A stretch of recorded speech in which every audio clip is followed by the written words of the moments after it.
Mhm.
Hello, everybody.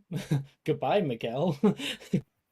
um, Welcome everybody to Magic and Mysterium for Friday mornings. Always, always, always a good time. I'm happy to see many of you, as some of you I don't get to see multiple times a week. Hi, I'm going to um, be a pain in your ass. Salute. those are the best kinds. Like I Brooke. too Brooke's a am pain in also my going to be a ass. pain in the ass. I can stretch a bit. I was doing a workout before this. It was leg day, and I found out that I hate leg day. It is Yeah, it is the Yeah, worst. because then you can't walk around real good. Oh. Yeah, tomorrow I'm certain I'm going to be very sore. In my professional opinion, leg day should not go to failure, but that's just me. Should not go to failure. What do you mean? There should be multiple leg days in a week, I but that's you just don't should me. think I can do it. I do admit Unlimited that. rowing. leg day. Get on a rowing machine, row 10Ks. You'll feel great after that. I mean, I only go 3 times a week, so Yeah, yeah. you could do that in an hour. But I legs did. multiple times. Now I do like arms and then legs and then like abs on like all separate days to No, that's target why you different do. muscle groups. That's why you do rowing all at once. Do it all at once. That's called a bro split, and it works.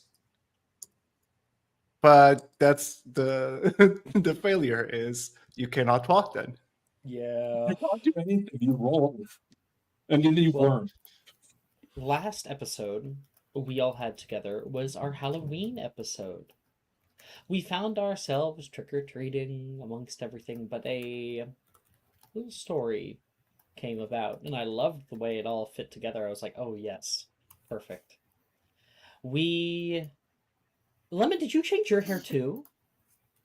I just re-dyed them and cut them shorter. Oh, okay. Yeah, it looks nice. No, this is new Thank color. you.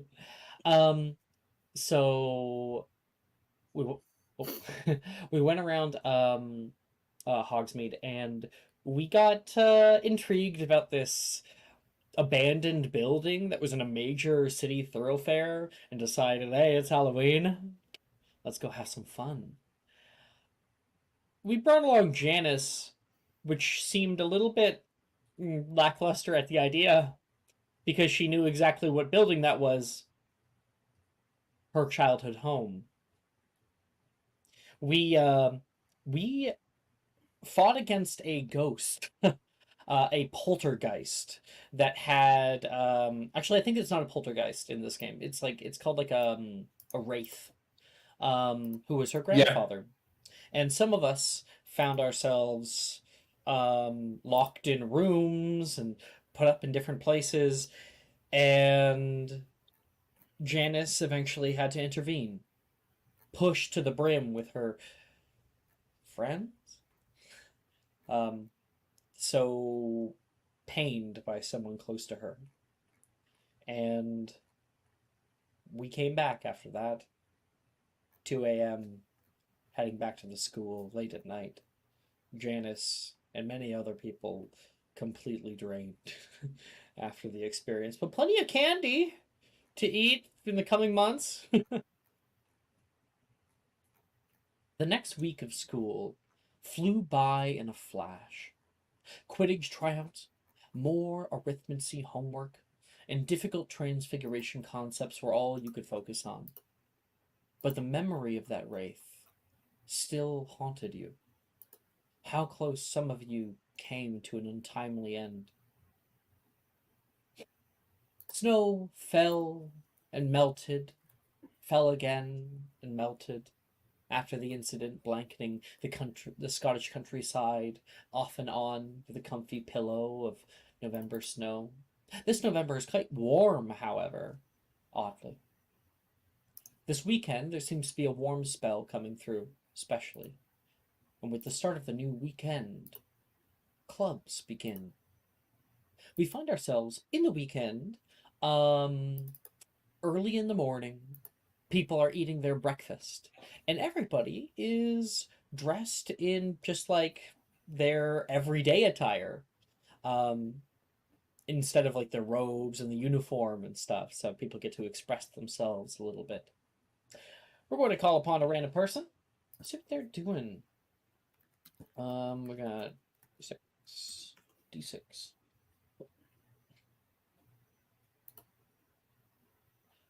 Edgar, where are you right now in the morning? Who are you talking to, or what are you doing? Are we having breakfast in the Great Hall, or is it free? We do whatever we want.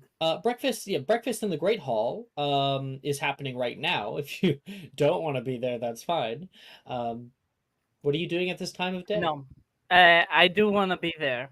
So, in terms of clothing, because you said we are wearing like casual clothing, What are you um, wearing? he's just wearing a woolen shirt that's very warm, and it's dark brown, and then he just has regular black pants to be much more comfortable. And he's currently sitting. They're not organized, obviously, but he's on the Slytherin side of the Great Hall, probably with Gemma. Many of the Slytherins are there right now. Gemma is wearing something a bit more Victorian. She Ooh. is wearing a dress, something that is more casual in attire. It's kind of like off the shoulder right now, and as you start digging into your food, Ernesia walks by. You look cute, Ernisia says, coming down. She's got large gold hoop earrings and has her hair out in like braids that are coming down her face. You guys decided what clubs you're going to yet? And Gemma said, me and a few of them. I'm joining Dueling Club myself. Edgar, aren't you into that? I am. I was about to say we'll probably fight each other. How did you join Fight Club? I thought you didn't like the ADA. Dueling Club is very different, and I'm joining a lot of clubs. My mom signed me up for most of them. But I'm excited. You can knock a few heads around. Well, good luck. Hopefully, you will be able to knock my head out. That's the idea, she says playfully. And Ernesia says, I signed up for that one too. So, Oh, a lot of people are signing up. I think Anne is signing up as well for that. Gemma looks over toward her. And is Anne here at the table or is she elsewhere? No, I think Anne is sitting with the Ravenclaws, specifically Mhm. next to Janice. Mm-hmm. Um, Mm-hmm. So that's where she is right now. Where the hell is she? Whatever. Probably Gemma with says- Janice. Taylor, what about you? Are you joining Dueling Club? Yeah. Anything else? Magical Drives Club. Are you in Fantastic Beasts? Yeah. She says as well. You are? Levi, like, Taylor, is there a club you're not in? No.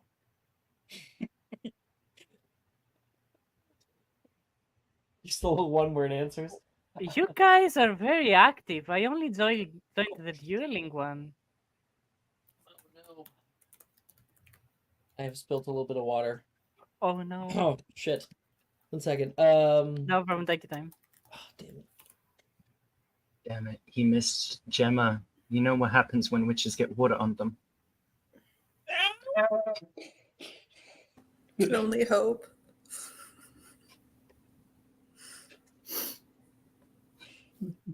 Miguel just leaves. I should get.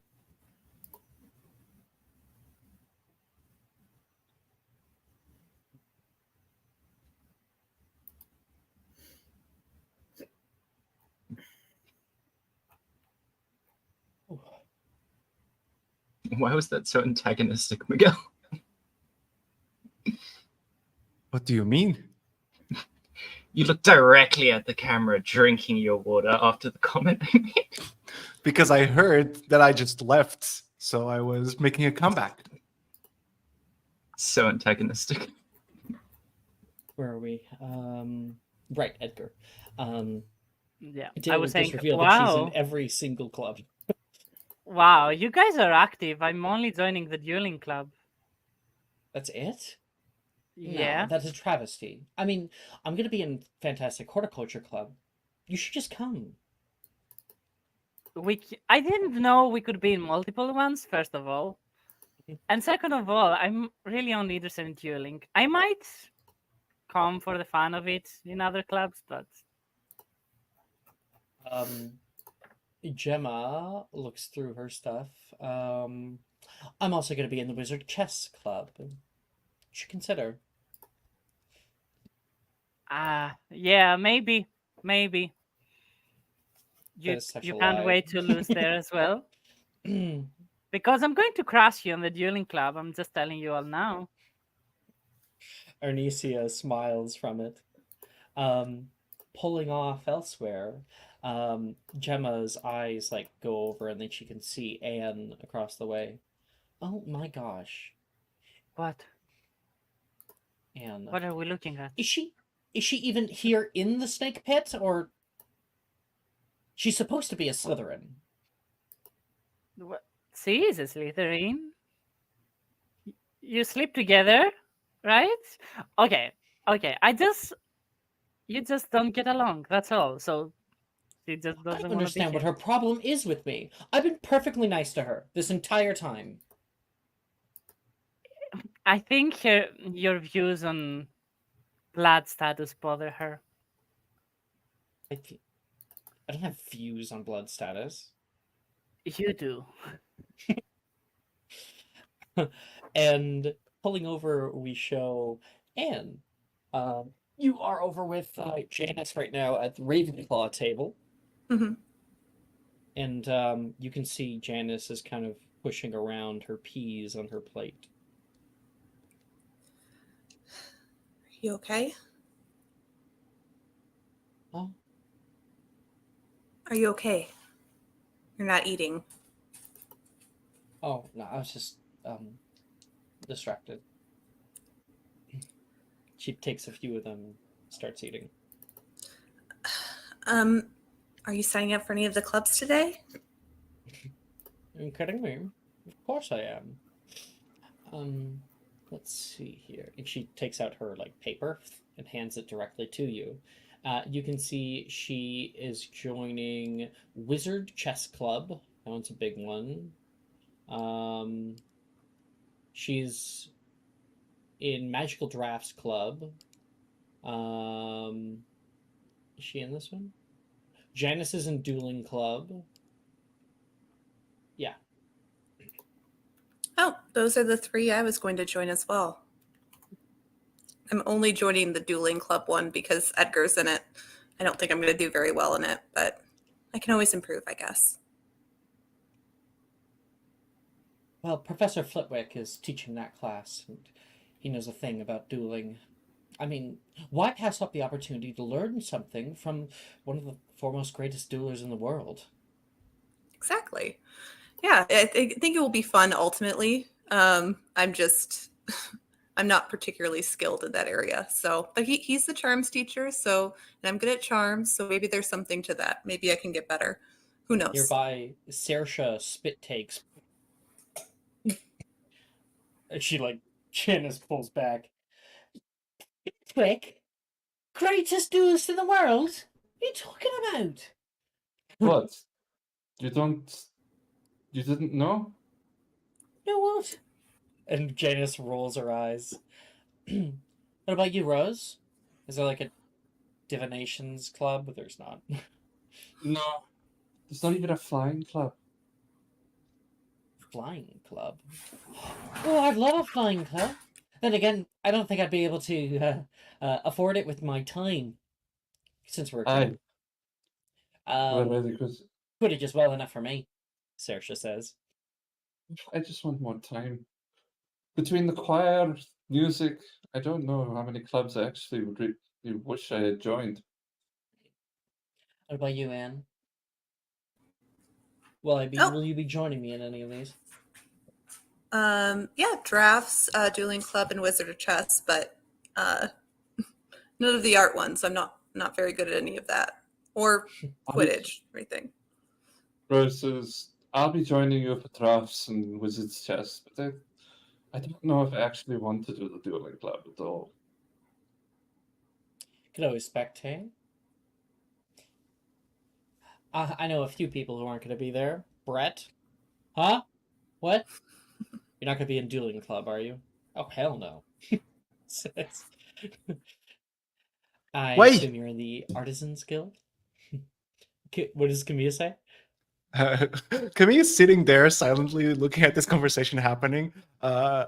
He will just ask Brett, why are you not joining dueling? Why would I want to get knocked on my ass or have my head blown up 3 times its size? The hell no. No, thank you. Because it's fun For who? I'm for guessing- everyone. You get to make some people's head blow up 3 sizes also. He goes back to his Are you going stuff. to say no one in the school? You don't want to make anyone's head blow up 3 sizes. Ooh, why would I want to hurt anybody? I don't know. Sometimes they're annoying, Looks you up and it's down. healthy. I heard. Now I'm So you'll scared be with joining whoever the- you get picked with. So Oh you're no, I have joining the someone in artisans- mind. And he pointedly looks at Rose. I'm not dueling. What's with that look? Okay. Oh. Not- You are I saying don't- sorry. She looks at Brett. So you're joining the Artisans Guild, then I assume. Of course. Professor Bruce actually had me sit in on one of their club meetings last year. It was an eye opener. I still have a lot to learn when it comes to form. Sounds interesting. Plus, I was thinking about making my own wizard chess set. Out of what? Does- Wood or metal? Play. Interesting. Anne, you were saying something? Oh, I was just saying, does that mean you're going to join wizarding chess? Let me check if he is. Oh, there it is. I like to play for fun, not really like competitively. They have like a whole like tier system there, so not for me. Rose just pokes Billy with her wand and says, and you? What clubs are you joining again? Fantastic Beasts Fantastic Club, of Beasts. course. Any others, actually? Well, Juniper said that I should join Fantastic Horticulture Club, but I'm not really sure if I want to. I don't want to like overburden myself with my Don't coursework. have, you don't have to. That is very smart. You'll end up like me. I've already got 3 more electives than I should, and Oh dear. probably 2 clubs than I should have taken. And she'll kind of smile meekly there. Are you in horticulture? Because if you are, I'd consider joining. No, I was joining you for Magical Beasts class. I hear they were going down by the lake for some reason. Aquatic creatures? I hope we're not fishing. I've never been fishing in my life. Oh, no, not fish. Maybe they're going to introduce you to the giant squid. Yeah, I it can pull you deep down below, Janice says. It had the Dark chance in first year, it didn't do that to me. The giant squid is I hear, pretty nice. I've heard stories about it saving children's lives multiple times. I Oh, got to touch it in first year. Sorry. No, go Yeah. ahead. You got to touch it in first year. That's awesome. When we were going across the boats, I reached out to it. I managed to touch it. You know that squid and octopus like that, they have tactile memory. Their neurons are spread out throughout their entire body. If they cut off a piece of arm or something like that, they lose a bit of their brain. Could you imagine? I could imagine. I mean, I'd go mental if someone ever cut my hair.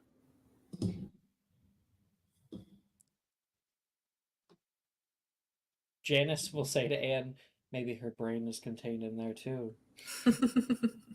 Maybe. That's why she's so protective of it. You can always be relied on fun facts, Billy. It's truly horrifying. Fine. Yeah. In a She good looks sense. really nervous. in a good way, not in a bad way, but I never would have known that a squid has a part of its brain in its arms and that you can cut it off without you telling me that. So I've learned a terrifying fact from you. To I'm be better fair, for it. I don't think BD was suggesting that you should cut it off. It's actually the opposite, probably. No, I think that Oh. was the intention.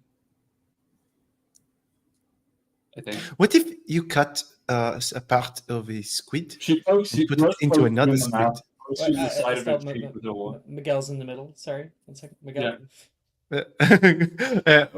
He was just posing the question: what if you take a tentacle and put it and somehow reattach it to another squid? Is that like a brain transplant? You guys know what I'm talking about. Billy looks at you with like dumbfounded. Right? It's weird. What's the question? She doesn't answer. She looks a little horrified herself. Huh. What? Estelle, Why what were you would you saying? do that? She was basically, I wanted to interrupt Miguel. Oh, That's okay. why- Yeah, exactly. It makes sense. And No, you would basically not she do was this. It is an academic question. She I don't want continues to to do poke. that. That's horrifying. She pokes her wand into your cheek. Pourquoi tu fais ça? Why are you doing this in French? She pulls it out and it says, I think Billy wanted to say something and we both just spoke over her. Oh, sorry, Billy. You were going to say something. No. She looks like really nervous after being called horrifying. Although I know and everyone else knows that Anne didn't mean it like that. Billy's very sensitive. Uh, Going she just quiet goes again. like, Rose just says to her friends, "Huh, I thought she was trying to say something." I want to sneakily, without the trademark Camille stare, inside check Janice, actually. Janice. On Okay. the premise of playing with peas, very aloof. Yeah, go ahead. Can we both do it? It does seem Yeah. out of sorts. Hey, Miguel, how high do you want to roll today? Hey, I think you don't need to help because that's a 25. I got a 24. Yeah, you guys We are fairly literally close rolled to the same. this. It's very We- easy to tell after what happened at Halloween that has deeply affected her. It has reminded her of the death of her family, of a man who was very caring toward her and who she grew up with until the age of like 6. And it also just being back in that childhood home was something new. We know that she stole something, as Alice knows, but it wasn't stealing, it was hers. An old music box that she had left there when they fled their home. The Hogsmeade Community Council itself had never taken down that building. They had tried, and the building reformed itself, and they put up a gate and put up a sign and said, no going in here. And Janice had not been back since. She'd not been back to Hogsmeade, to her home city, her hometown. And I think it was Camilla's words that struck a chord with her to return, and it's just a reopening of that trauma, and so she's kind of quietly processing that because she would never rely on another person for something like that.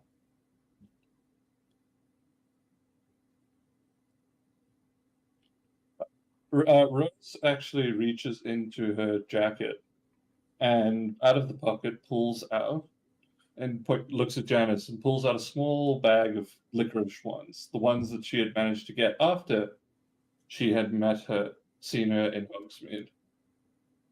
And she says, and she just looks at Janice and says, I still held on to them for you. My goodness, Rose. How many of these are there? I was thinking like 2 or 3. They're popular, evidently. They like a lot of wizards seem to like giving them out. Licorice wands? Yuck, Drusilla says. Reese is like, hey, they're my favorite. They're not my favorites, but you said you wanted me to get you some? I just slipped my mind this week. She takes it, a little smile. Thank you, she says very curtly. Rose just nods as she like sits down. Janice smiles, offers you a smile, and that is a lot coming from the Ice Queen. Rose returns it with. Rose doesn't give her a massive smile, but gives her a very subtle smile. Just is basically matching her expression in kind. Letting that kind of, if I may just add a little thing before you go to the Gryffindors. This is exactly what I was gonna do. I can read you, Alex. I'm in your mind. Okay, so you're a fellow DM. You know how it goes. As the allotted time passes, like after they nod and Janice goes back to her own seat, Camille would get basically is writing or drawing something, and he just like snaps up to both Anne and Janice. Janice, and later I might need some help in the library. If you later, I mean, when you have some time. I was trying to find the book you recommended, Janice, Star Whisper, and I feel like I'm missing something with the reading. There's I can barely comprehend. All right, it's all right. Planar magic. Yeah, I can help you find it. Madame Pence and I are quite close, so she should be able to help us. Merci. All right. And he lifts up a piece of paper that has basically 2 circles painted brown and goes to Brett. So what do you think? First draft. What is that supposed to be? This is my current understanding of how to draw ice.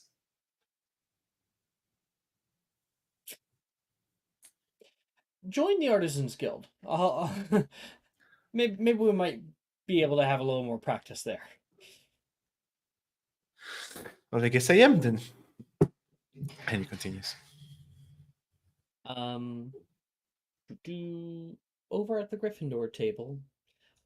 I'm assuming Callie and Alice are there. Oh, Yeah. Callie is not inside. Ooh, okay.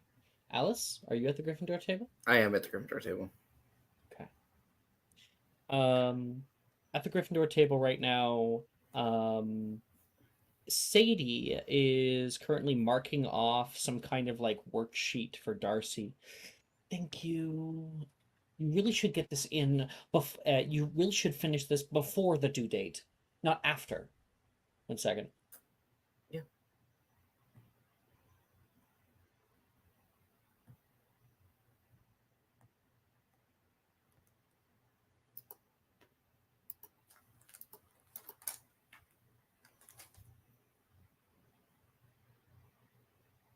Sorry about that. I'm back. Yeah, no worries. What's up with Darcy's thing? Sadie looks up. It's her charms homework, which she always leaves until the last minute or after it. This was due on Friday. I know, I'm sorry. Well, Flitwick's a pretty nice teacher, so maybe you'll get a pass. You don't get it in on time, and it looks bad on all of us. And Sadie finishes there and slaps it down. Oh, how are you so good at this, Sadie? I've been here for a long time, longer than you guys. I sat in on a charms class or 2 when I was younger. Well, it's good that one of us is good at it. I'm not good at it at all.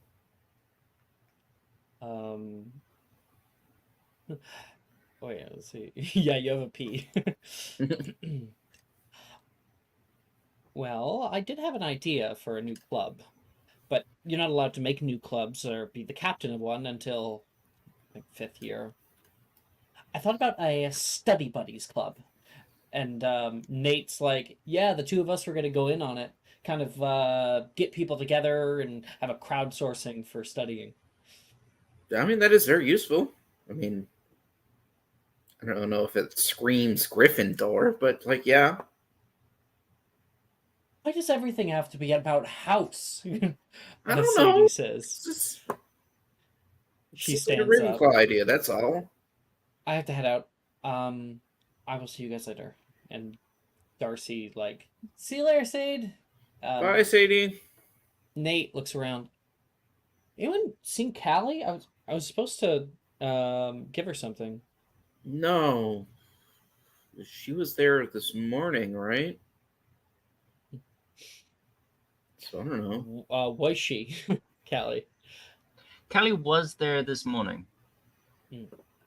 at about like 5 a.m. Yeah, we were supposed to have like a little exchange. I don't know. I haven't seen her. What are you gonna give her? I Come had a on. few chocolate frog Come on. cards. Frog cards? Oh. Yeah, I mean, yeah. I have a few. I think it's me and Edgar who have the most. Logan says, I've actually got the Godric Gryffindor card. Oh yeah? Mhm. That's cool. Did you get it signed? Sam says, how would I get How? it signed? How? I don't know. Don't yell at me. Sally laughs. He's been dead for like 800 years. Longer. Sally says, with a big smirk on her face. Come on, you should know this. And it's good, Logan, that you have that. You know, seeing as we're direct descendants, after all. Oh yeah. You what? Nate says. Why else do you think the Peels are always in Gryffindor? Be kind of weird if a descendant of Gryffindor was in Slytherin house, for instance. No Yeah. way. Wait. Is that why? Is that why like Gemma's in Slytherin? Nate says. I don't know. Partially. Well, heirs of Slytherin are always notorious. I think she's more of like a drowned puppy. I don't know. I really haven't talked with Gemma, so I don't know much about her. And Sally's like, I give her a wide berth and she gives me one. It's good enough for me. I mean, I think there's a reason why they separated the houses. Yeah, we're on the other sides. You guys are on opposite sides of the hall. So. But it's not like people can't change or like you're destined to be wherever you are. You can hear a distant like, and see, yeah, Nate's like, oh, that's Horticulture Club. You coming, Alice? Yeah. Hey, cool. Maybe we can work on a plan together. Yeah, maybe. We head down the hall, and Callie, the hell are you? Callie is doing laps around the school. She's getting exercise in. So, Alice, you and Nate go walking down for a little bit, through the quad for a while, and Nate says, I heard that the prefect's bathroom has a pool in it. A pool? How do you have a pool in a bathroom? I'm hoping I become prefect next year. Next year? That's so early. I thought it was like... Oh, is it 5th year? I think it's 5th year. Damn it. It's alright. You just gotta be... I don't know. A brown nose? I guess we could, take a dip in the Black Lake. I mean... It's gonna be a little cold. It's a little cold, especially in, like, November. I don't know why I don't see more people swimming out there. I think there's a big squid, and they're all afraid of it. There's a squid in the lake? Yeah. But it's freshwater. I know. How big? She'll like How look big, over it. Alice? She'll look over in like the Oxford building, like half that size. Okay. It's fine. It's fine. And out the window, you can see Callie currently in like athletic wear and running up the hill toward the owlery. Oh, there's Callie. She's What? she's booking it. Whoa, she is really hauling ass. Where's she Yeah. going? I think she's just running. And she's like running down toward the owlery. We are seeing cuts through that window and focuses down upon Callie, who reaches your like first checkpoint here, the owlery. You are running out of breath. Make me an athletics check for how good of a workout this has been. Gotcha. 12. So you've really been pushing yourself hard.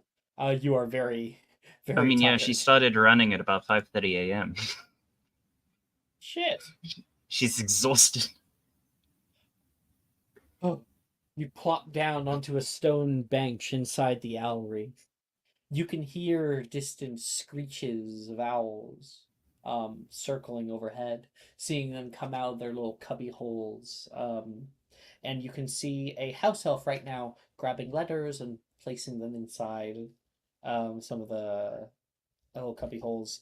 You can see a tall ladder that goes all the way up toward the top. And you feel as though you are alone. Your breath is clinging in the morning air for a moment. You can see out the window the hill that leads down toward the castle, the morning dew that covers it. And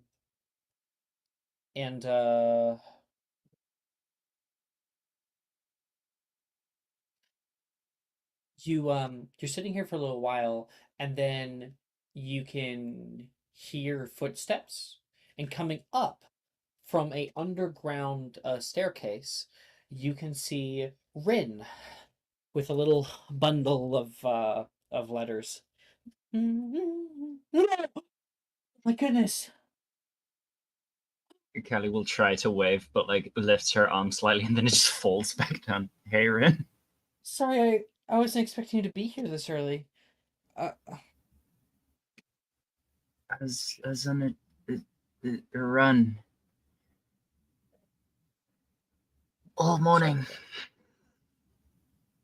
All morning? Oh my goodness, you are drenched in sweat, she says, starting to step up past you, a few steps up, and places some letters up here.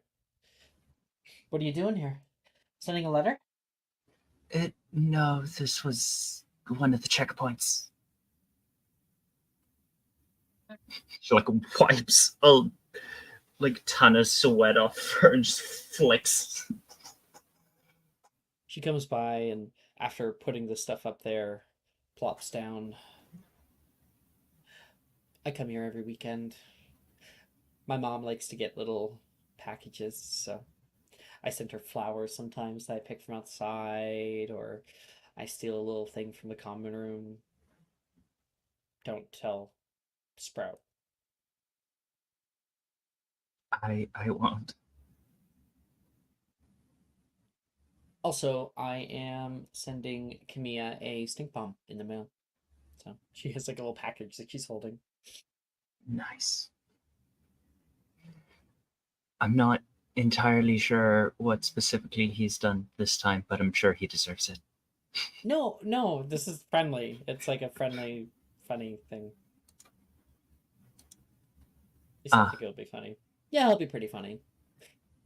I can't say that it's not entirely without a little bit of revenge, but it's good-natured, I think. Well, there are worse ways to You don't know about like act upon revenge. revenge. There They are seem to worse be ways best to act friends. upon revenge. They seem to be best friends last you checked. Yeah. Kelly will just say, well, there's worse ways to act upon revenge. You ever send letters? I don't. I mean, your parents must miss you a whole lot then. They're always busy in some place or the other, so I don't even know where to properly get hold of them. You. You're lovely. I just before getting into work, I never really saw them. They were always at work. Oh. Sorry to hear that. She gets up. I've got clubs to get to. I'll see you around. What clubs are you doing? I got a very special letter. There's a little green one. Maybe I'll see you there. I don't know. But other than that, I'll be joining Fantastic Beast Club.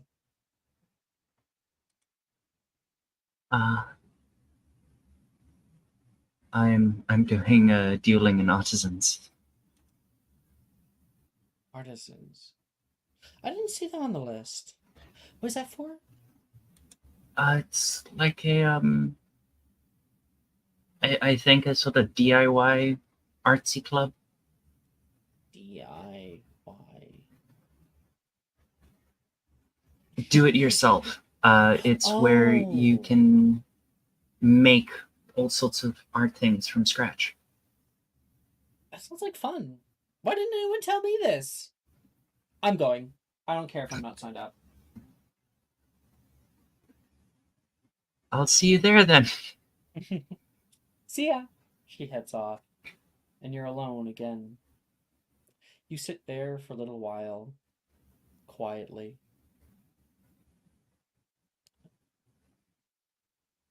And you can see a... Actually... Never mind. She leaves. You're like sitting there alone for a little bit. And then you can see Rin pop back in. Hey! What are you doing, like, late Sunday? Nothing at the moment. Good. You'll come with me then. Okay. I'll wear something nice. I'll send you the details. Don't think I have anything nice. She heads off. What? But other people are finding out. Other people are. Alice, you head by like Gryffindor Tower. Sorry, briefly to grab your dragon hide gloves. And as you get there, you notice a owl flutter in through the window, screech, and land on a perch. It is holding in its beak a little letter. Spits it down toward you. Oh, thank you, Owl. She'll like bow her head and grab the leather. And it flutters back off. Now, let me describe this letter. So the letter itself is a deep green, like a dark emerald, with gold lettering on the front. It says, to Miss Alice. Actually, I think it'd be even more. It would be like, no, never mind. It says, to Miss Alice Reese. And there is a wax seal on it, with in the shape of like a little snail. Mm-hmm. Okay. I'll pop it open and see what's inside. Like tuck the gloves into my armpit.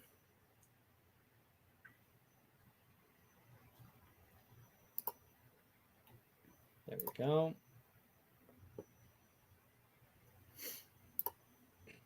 You begin to open this up, and you are not the only one. Miss Rose, currently sitting at the Ravenclaw table, something plops down for you. We kind of like have this side-by-side scene as the two of you guys open it to find this. As you open it, another green letter opens up, and font begins to curl and create itself on the page. And it says, "You are cordially invited to the Slug Club. Your accomplishments have not gone unnoticed. For a night of rabble-rousing, strong drink, and good company. You are to bring a +1. Rose just taps her fingers on the table and just goes, "What are you doing? It doesn't give a date? Yes, it's late Sunday. Late this Sunday." So tomorrow. And Rose just looks at Billy and goes, "What are you doing this Sunday night?" Well, I was thinking about feeding my plimpies.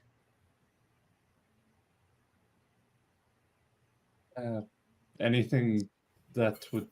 I'm assuming that would actually take quite a while, wouldn't it? Normally, they're very hungry creatures. And it's difficult to get them to come down from their little perches. I can take care of it. Really, Camilla? Of course. Go do what you have to do. Just gonna ask, are you certain, are you certain you want to do that? Yeah, it's okay. Sometimes Billy takes care of mine, so I'll take care of hers. It's He okay. smiles and nods. Then Rose just shows her the letter and says, I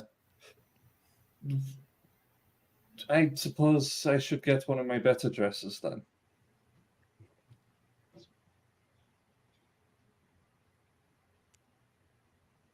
One moment.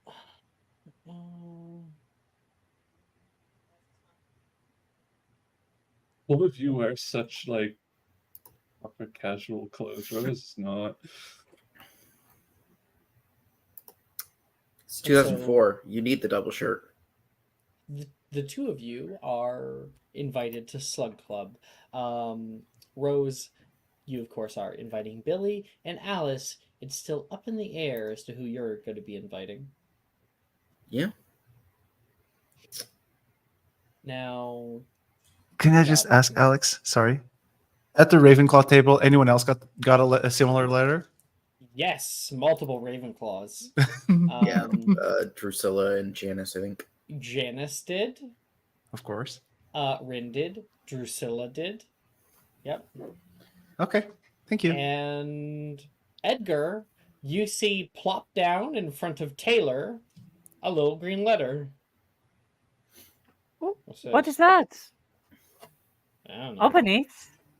It's probably just junk mail. It's clearly not. It's for you. Open it up. No, I've been getting these letters from these like Russian insurance company. I don't know why. I think they mixed up my name with somebody else. You're being silly. I can open it up for you if you want. I'm not being silly. They've been hounding me for weeks. It's fucking annoying. I don't think that's from a Russian company or whatever. Okay, but if it's an insurance howler, you open it. He hands it toward you. Fine. Okay, let's see. We've been trying to find you for your car's extended warranty. No, your broom's Anyways. extended warranty. Your broom's extended warranty. Yeah, Edgar, you would see it is an invitation to Slug Club.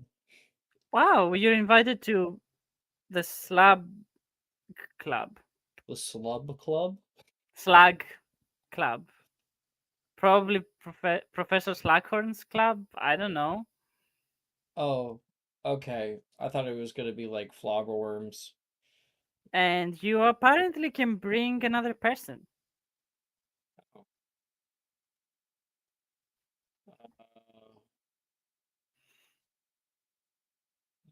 Gemma's like, wait, you got an invitation?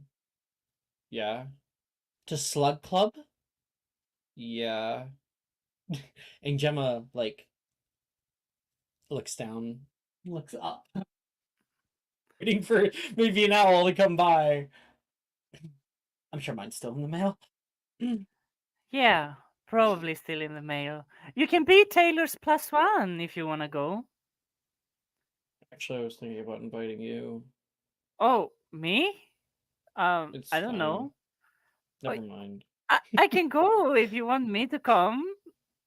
No, you probably don't want to spend the day with me.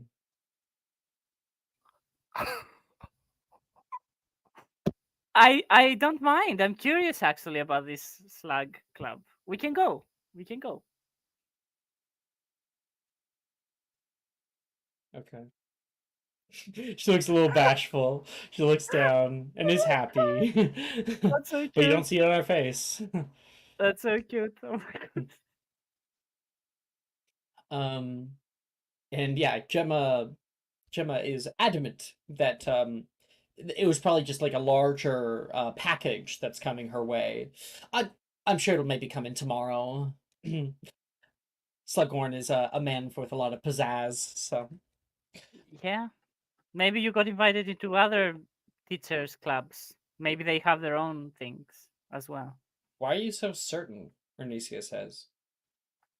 Well, Slughorn is a collector above all, and I'm a Drayton. I mean, I'm certain my mother was in Slug Club, and her mother was in Slug Club, and her mother. So I must be. Wait, he's a collector of what? People, Edgar. People. He collects people? Yeah. What does that mean? You know. Oh, time to go. Edgar is left. Assuming. Edgar's like, what the fuck? Am I getting harvested? What's happening? Did Yeah, Anne you're not get one? organ harvesting. Did Anne not get one? Nope.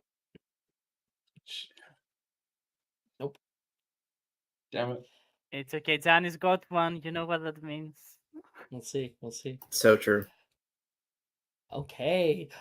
So this is we're gonna start our clubs, and I recommend being in as many clubs as possible because there's lots to do and it's just little activities and stuff. Each club actually will offer you a boon, which you get to keep. But you can only pick one. You only get to pick one. So we start out with Fantastic Horticulture Club.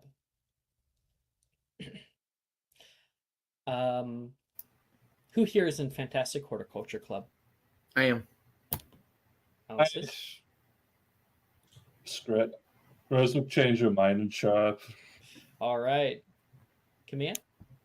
I think I will too. Okay. And Edgar Callie. Edgar, Edgar not. neither You is have a Edgar. P. Yeah, you have a P, Edgar, so I don't think. And Callie has a Yeah. P too in herbology. And Mostly due to Edgar. Yeah, That one time they cooperated in class. I've got Exactly. basically. I might do everything but Dueling Club. That's actually the funny thing. Oh my god, I got an E! Since when? it's a Camilla. You have an O in herbology currently. You had an E last year. Holy! I'm the best, guys. Let's go. Outstanding. It's because you're the water boy. I didn't hear back from Anne. Are you here, Ellie? AFK? Yeah, I'm here, and I said no, I wasn't in horticulture club. So for those of you who are, the Fantastic Horticulture Club meets in the Clock Tower courtyard, where club leader, 5th year Faye Terrell greets you all. Her soft auburn hair is put up into a bun with bangs coming down on both sides. Light gray eyes look down at you. Happy you've all come. Hope you brought your packs and change purses, she says, as she gestures for everyone to follow. And she leads everyone forward along the path to Hogsmeade. The other members that you can see are Sadie, Juniper, Taylor, and Nate, who are all here. Oh, that looks like. Are you muted? Sorry, 1 second, please.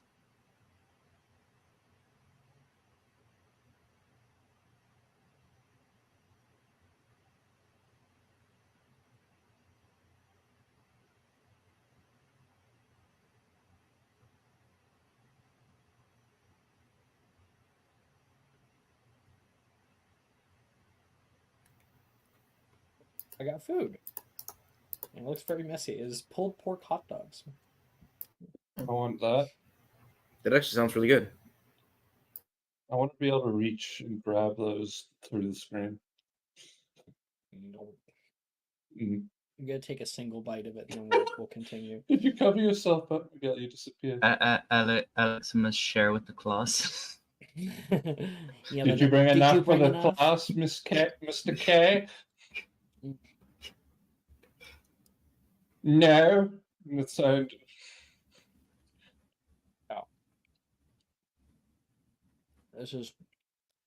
This is messy. I'm gonna. Where's my? Oh yeah, it's I've got pulled pork. tissues. That shit goes everywhere. Mm-hmm. Anyway, anyone like my Lego wand? Oh, it was made out of Very Lego. I was nice. wondering why it was like. Yeah, Lego exactly. one. I thought it was a knife. Yeah, I me thought- too. Initially, yeah, a knife, and then it's like, Honestly, with clearly South it's a wand. Africans, you can never tell the difference. And I don't have a knife anywhere around here. I have a lot of screwdrivers. I have a collection of knives. I got this, You're which the is third actually transfer. blackthorn. It is yeah, but blackthorn wood. Oh no, not blackthorn, black walnut wood. And I got it from a local wand maker, like here in my city. Oh wow. Yeah, super cool. Oh, yeah, this is actually part of that massive Hedwig Lego statue that they sold for a while. Nice. No, I So- thought it was a knife. Back to it. Sadie, Juniper, Taylor, and Nate. And you guys are all walking down the way right now. Juniper's like, I really hope that they have seeds for something interesting. I don't want to be making star grass the whole time. I mean, it's a whole club. I don't think it would just be, stargrass, which is very easily found. I think Stargrass is nearly everywhere. I actually was going to do stargrass, Nate says. It's okay, Nate. Awkwardly. It's still a nice grass. Taylor's like, what's the lowest maintenance? Maybe a fungus? Certain succulents, I think. Grab one of those. A And succulent. on the way there, we enter into Hogsmeade, probably 30 minutes walking. Dockweed and Deathcap is owned by a family friend of mine, Faye says, your class leader. I've secured some space in Greenhouse 9 to cultivate what interests us. And Hogsmeade comes over the horizon, and Faye leads you all through to the north into this sort of stuffy green store that has a tree that literally is set on its rooftop. As she enters in, there's that chime of a bell. Ding, ding, ding, ding. Hey, Ratty! She calls through the store, and you can hear someone in the back respond, echoing, Faye! I'll be right over. Feel free to look around. Sure thing. All right, guys. Go nuts, she says, and people begin to look over their stocks of plants, clippings, and seeds. And I have... Sending to you now. Sending this. This is all the plants in the game. Wow, plant. Wow. Wow. Wow. Wow. This is impossible to eat. Well, you've got to embrace the mess. Oh my goodness. How? It's like a mango. You got to embrace it. The sloppiness, everything going on. When you get given one of the messiest foods during like one of the few times during the day you're meant to be on camera doing work. Mm-hmm. Yes, this is a meeting. I'm wearing a nice shirt too. Yeah. Yeah. The worst possible time. You are eating this in front of your clients. That is genuinely what is happening. Yeah, that's fine. I eat all the time on stream. I know some people get like weird about it. I don't care. I don't mind as long as I can't hear you. Exactly. That's my big thing. That's why I Yeah. have crisp on. It's very nice. That way I can have chips and stuff, and it's not like crunch. Yeah. I watch mukbangs, so I'm not the one to talk. So all of you guys are going to pick a plant. I know what I want. Which one would you like? Some asphodel. Ooh, cool.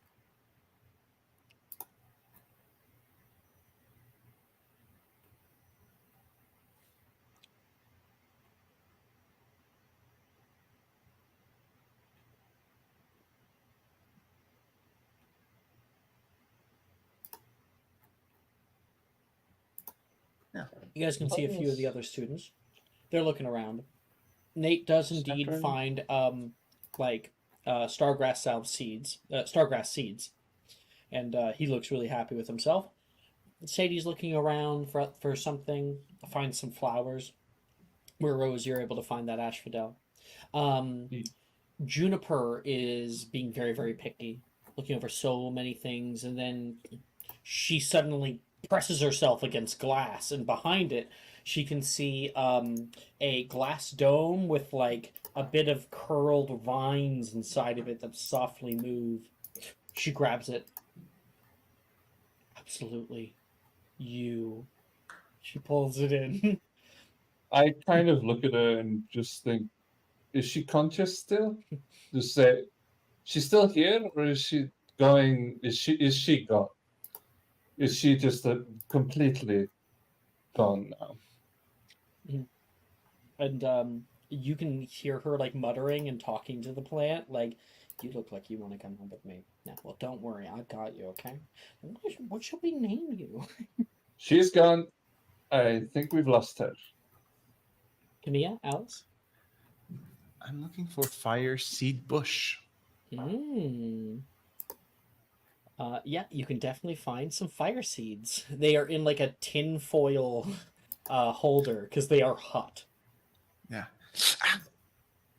I think Alice is gonna get some rue. Rue. Rue. I have to look that up. It's a shrub.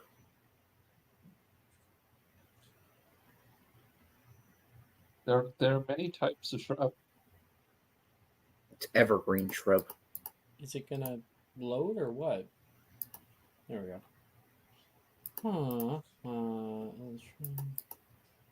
Ooh, it has healing properties. Yeah. It recovers poison. Oh, I see why you rue. Okay. That's a long-term play right there. Look. Yes, you are able to find some rue for yourself, and we all find ourselves back at Hogwarts and entering into the herbology courtyard. So many rows and rows of greenhouses, and on the left-hand side, some of the furthest greenhouses, 9 and 10. And Faye says, "I was given the key." There it is. She pushes it into the lock and clicks. She goes to open the door, and it opens like an inch. Oh, sorry, guys. 1 second. She hits it with her shoulder and hits it again. Bang! And the door opens up. There we go. All right, find your own place, everyone. And you enter into Greenhouse 9. Now, Greenhouse 9 is quite dark, very surprisingly dark. You see a huge vine on the right-hand side that pushes up out of the earth and like blocks out the windows with all of its leaves, completely overcasting everything here. Oh, that's weird. Completely overcasting everything. Juniper looks up at it and says, "Greedy bastard, aren't you? You have to try to find a place with some light."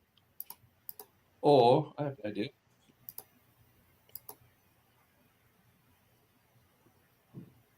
I'm just checking if we should do that damn idea. All of you make a herbology check. And Okay. if you so choose, this club gives you a D4 to all herbology checks. Could I try and ritual cast Defender to cut an area for light from the Absolutely. vines? Yeah. You can see If rows that helps. cuts up on the ceiling, and a large amount of the vines come falling down. Or you're able to rip them down. I got a 16. Oh, I got a 6, natural one. Ooh. But I didn't actually. I haven't rolled my portent today. Oh, let's see. Actually, the way it's phrased, I don't have to get rid of the portent I had from last time. But I assume you rule it as a portent. like as a wizard's if book. if the language doesn't say that it's gone, then we'll Yeah. have to fix that. Yeah, it doesn't say it disappears at the end of a day. It only says it changes when you voluntarily invoke the ability. I'll have to look So into if that. it, yeah, so that's the wording I was confused with. So I will re-roll my portent for the day and see if I actually get anything better. Yeah, I'm gonna just put a 12 in there. So for a total of 17. Nice. So we got a 16, we got a 17. Camilla? 21. 21.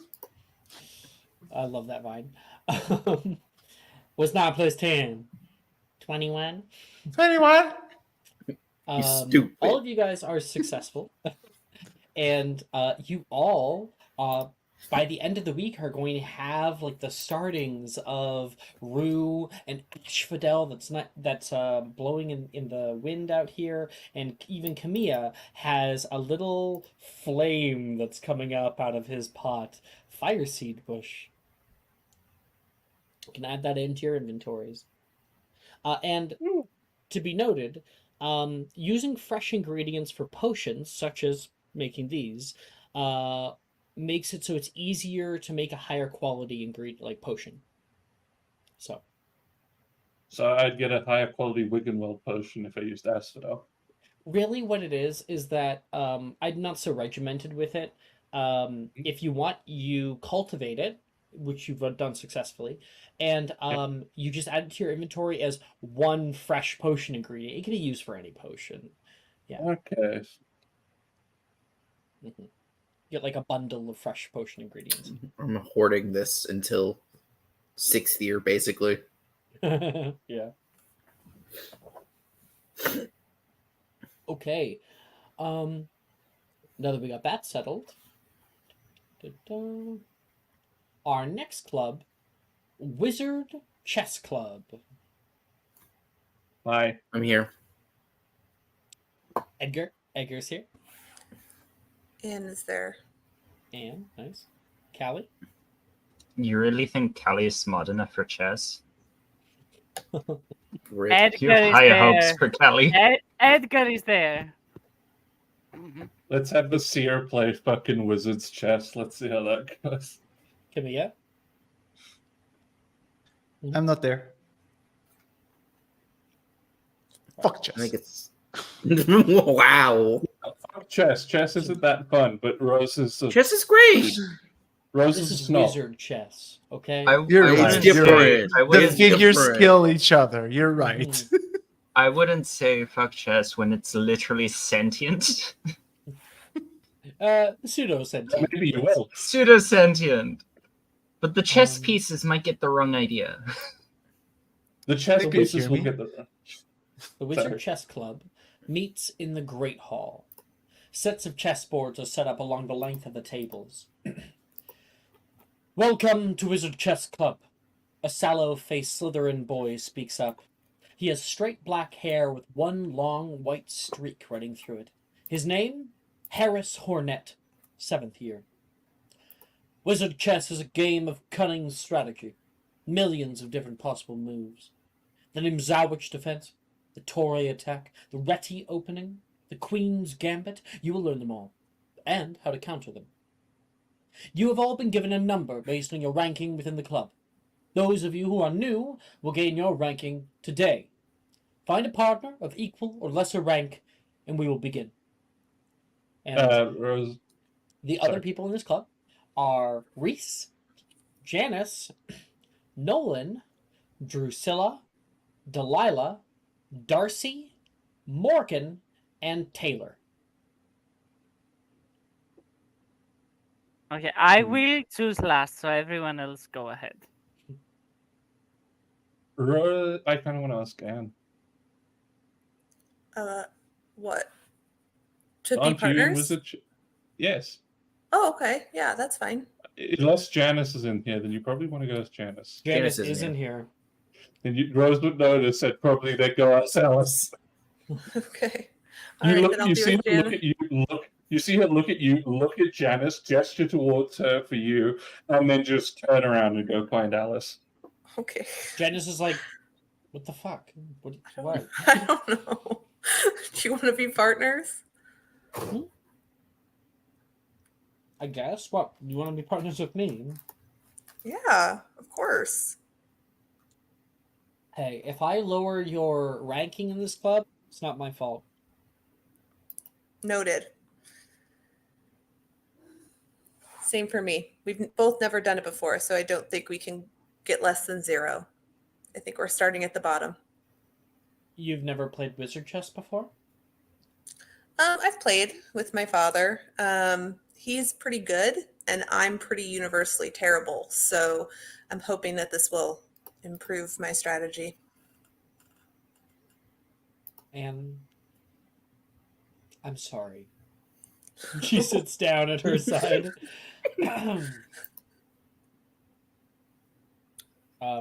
Others in the club here.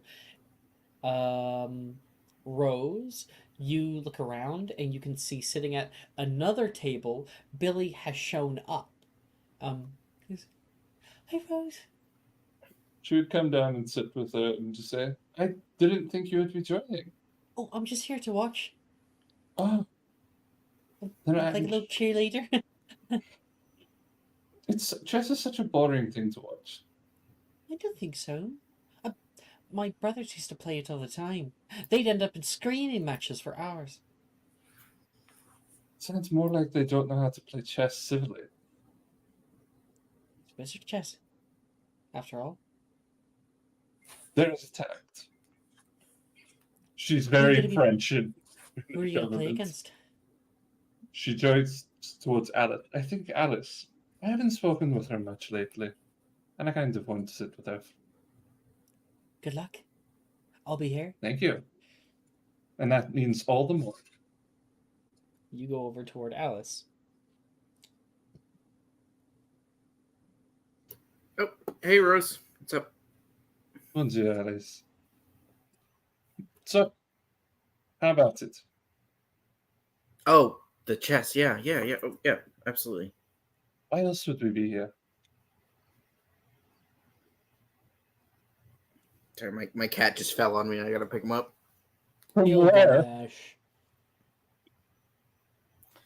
He was trying to Cat climb doing cat a things. blanket and tripped, and he fell right onto me. There's another one. And that's a very rambunctious cat. So, yeah, let's sit down. Right. Any good, actually? I mean, it's been a bit, but I'm fine, I guess. I don't remember. Both my parents stopped playing with me after a while.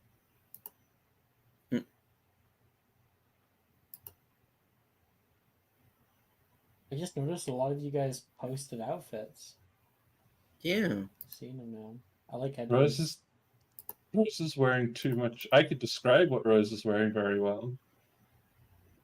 It's pretty much what she wears in her art.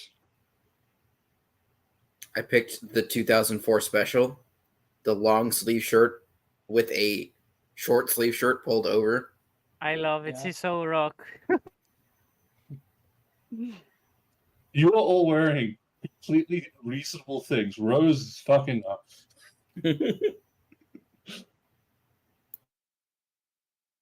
What is Rose wearing? You need to show us as well. I can't show. It would be this art of her. But to describe it well, it's a white shirt, no sleeves, that joins here to form. It's a white shirt with no shoulder sections that joins here to make a sleeve that goes down to about here, so halfway down the chest, then a corset. On top of that is her jacket. She is then wearing a belt she's just wearing a belt that holds up her skirt that has an extension for the jacket that goes down to her knees. Her skirt stops just before her knees, and from there she's wearing small, slightly raised black heels and tights. Yeah, Stylish. that's very fancy. Yeah. Rose stylish. And also, that did not load his picture. Okay. The two of you guys are partnered up together. And Edgar. Is Dema in here? Gemma is not. Okay, who is? Can you tell Taylor's again? here. Taylor's in this Mhm. one. Okay. So Reese, Janice, Nolan, Drusilla, Delilah, Darcy, Morgan, Taylor. I'll go with Taylor. She's the only Slytherin there, yeah. Other than Anne. Edgar. Oh, Edgar. oh. Hi, Edgar. Taylor. Okay. I'm here. I saw you. I'm coming. I'm coming. Are you ready to get crust? Glad you're here. Oh. I bet you if you were, no one would have picked me. That'd be all What are alone. you saying? You're very popular, actually. She looks like just the slightest bit of confused. No, you are. Camille is always going on about how pretty your eyes are. What? She looks a little like flustered at that. 1 second.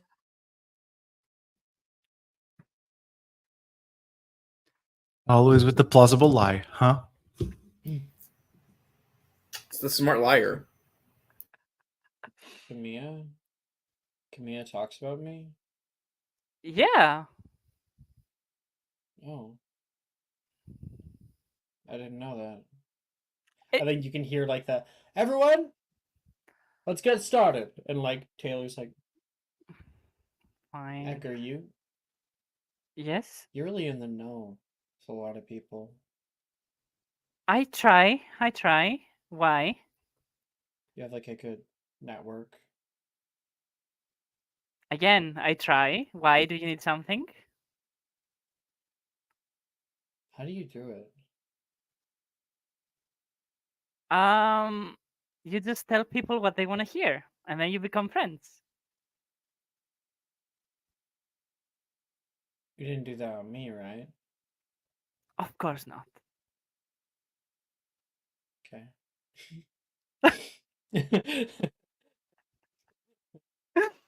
Taylor's such an odd character to like role play. Oh, I I love love her. Taylor though. I Mhm. love her. I'm just wondering, Favorite. would these pieces respond to Rose speaking French? yes. She is speaking French the entire time she plays. And then as like games are starting to begin, you can see Callie coming over with like holding onto like a backpack or a satchel and like running in. Did I miss Alice's match? She's out of breath again. No, we were Rose just would- getting Panting in the started. center.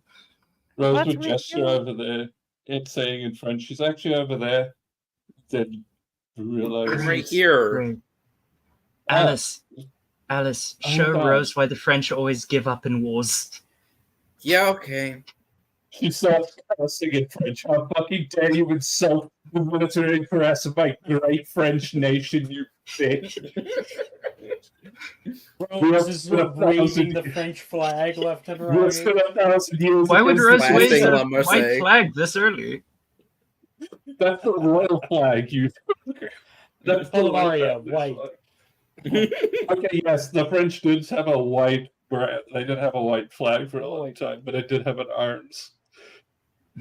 All right, so wizard chess matches. What it's going to be is we're going to be rolling investigation 3 times, or not, maybe more than 3 times. It's first person to 3 successes wins. I find that's more dramatic. And this club itself gives 1d4 to investigation checks when thinking critically, not for looking for something, but when thinking and puzzling through something. How's your intelligence stat, Alice? It's +1. Oh boy. It is slightly above average. Let's do it. Okay, let's see. We're gonna do. Wait, Anne, did you get? Yeah, you're Janice. Anne, let's do you first. Okay. 3 in a row. We're gonna do them. It might be more than 3. Could even be less if we get nat 20s. So between you and Janice, as that like little clock is started, the clock starts now, and there's like a click, and you gotta have that like little clock that goes back and forth between chess players, and the 2 of you go for your opening. Roll an investigation check. 18. Dirty 20. You have a pretty good opening. Janice is able to command her pieces. She takes out multiple of your pawns in order to pave a way. She starts placing her knight in. You can see the galloping hooves of the knight come down and skewer one of your men up on a pike and then throw him, and your piece shatters on the ground nearby. Your go, Janice says. She wins that round. Let's go again. 11. 12. Oh, that's a second for Janice. You try to put up a good defense. Janice every single time has a odd counter or a new move or a sort of combo that you had never seen before. You're able to get some pieces out into her backyard, but she is beating the shit out of you. Janice is there, and when you look up from puzzling about your stuff, you see her staring right at you, and think she looks down. You okay? I think you should be asking yourself that question. Oh Harley. no, I've already accepted defeat. It's just a question of how I go out. Hoping for a blaze of glory here, but we'll see. And let's roll it. Potentially the last one. Twitch subscriber. 11. Twitch subscriber advantage. Get a roll again. Oh, thank you. 14. Still terrible. I don't know why. I have a +7 to this. So you think I would be good, but 18. mm-hmm. Yep. Blaze of glory. Your men huddle around the last huddle around your king, and they're there like on their throne. No. Archers send off arrows and pelt your men. Some of them fall and shatter on the piece, and then she moves in her knights. They come in from either side, and the two of them point like their spears down at your king's neck. Our king! The man says, and then they hit him anyway. Checkmate. Good Excellent game, she work. says. Good game. And Anne shakes her hand. We'll have to get you some more practice. Mm-hmm. For sure. And you see like a little piece of paper appear in front of you. Jenna says, I got 7. What'd you get? Is there a piece of paper? 25th. 25th. A little bit different. Sorry. No, it's how it goes. I can make it up to you. Oh, yeah? How are you going to do that? It was a humiliating defeat, so it will have to be something pretty significant. How about a nice dinner? Okay. Where do you want to go? Oh, no. I got an invitation to like a sort of dinner party. They told me to bring a +1. I haven't really figured out who to send, and I thought maybe you could go with me. Oh, okay. Yeah, I will definitely go with you. Cool. What's the invitation for? It's called Slug Club. She tells you about it. Oh, wow. That's a huge honor. Yeah, that for you. That'd be great. I would definitely go with you. Elsewhere, other people are hard at work. Edgar, you are going up against Taylor. All right. I am. Let's see. Our first I have roll. a question for you. I have a very weird Yes. question. Uh-huh. You said the chess is sentient. Mhm. So They follow all potentially, commands. can I talk to them? Hmm. Could I roll persuasion instead and have Edgar work with the chess pieces? And be like, okay, what are we doing here? And You may communicate with the roll persuasion one time. If you succeed on it, it gives you advantage on the investigation check. But this is about Okay. battle strategy. Okay. So persuasion first. Let's see. Edgar just starts giving a motivational speech. 10? Come on, that's so bad. I have 10? +8. For your roll, yeah. Rough. Do you have inspo? Is the question. I don't. Nope. But it's fine. All right. So you're like, all right, come on, men, do it. Look at her. See that deep stare back in her eyes. This will be a piece of cake. Roll the investigation check. You don't have advantage. Are you kidding me? That'll do it. Did you get that one? That one. That Yeah. one.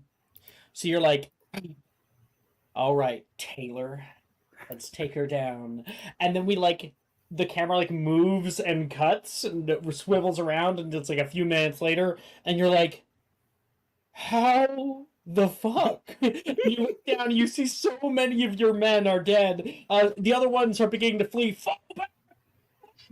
And Taylor's there like, How job. did you do this? Good job. Her people come back. She puts a finger out and they give her a high five. No! You're cheating! How did you do that? It's all about being a charismatic leader. Cult of personality. That would motivate men most. I am dumbfounded. Am I gone? Am I last gone or No. You're not done. Okay. That is 2 fails for you. So we'll see here. Let's go. Okay. Oh, 11. 3. Oh, okay. Yeah. So you are able to set you're looking at what you still have. You still have some of your most powerful players, your rooks.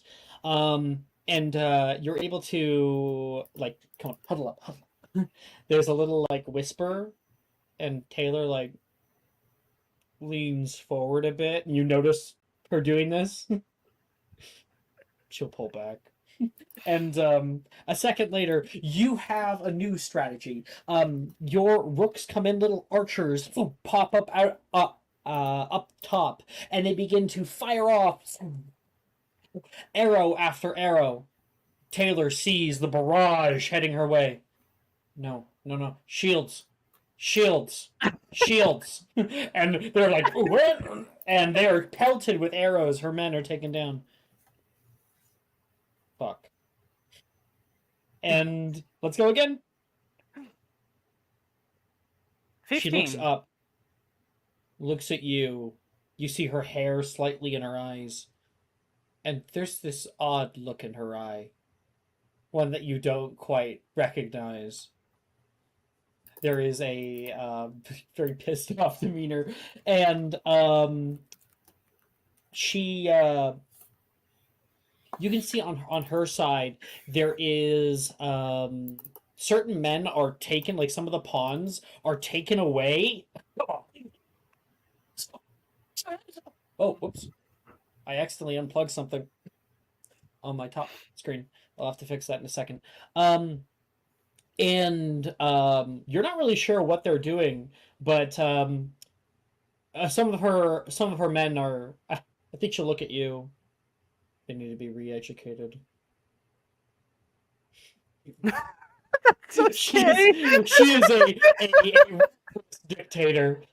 Oh my God. Her men come back with a fiery look in their eyes, as if they are ready to kill God or die trying.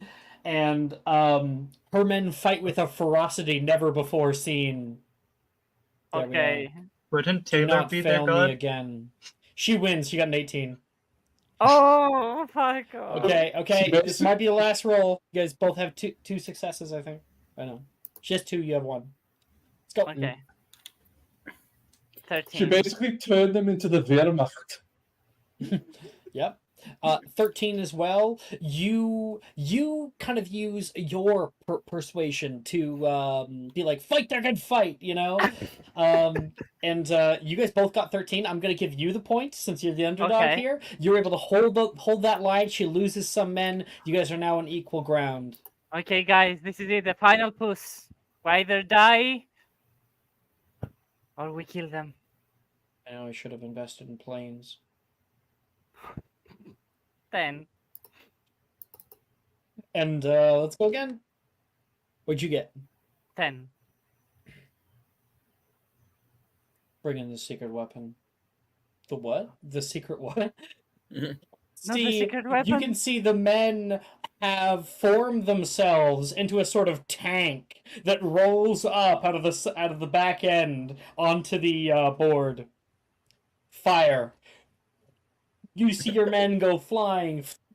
They are taken off. One of them yells on like, "Is this God's plan?" Explodes off, and she says, "Checkmate." And the tank rolls up and swivels its pipe straight toward your king's head. You killed Richard! How could you do that? You see him explode into 1,000 little pieces. No! Richard! You Okay. are defeated. And now my reign shall be forever and ever. Good game. We will have our events. Good game.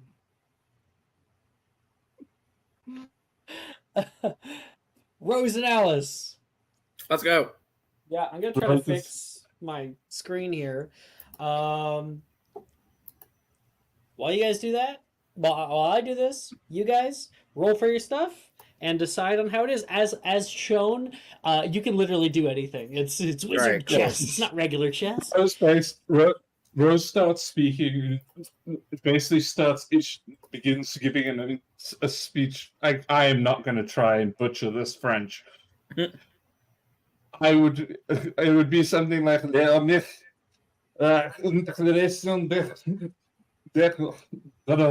I cannot speak French. Rose would basically be rallying her troops the entire time. Callie will Acting say as to Alice, Napoleonic commander. don't worry, like any good French dictatorship, a coup will take them out eventually. And then she says, "No, that's like any good French republic." All right, let's roll. Here we go.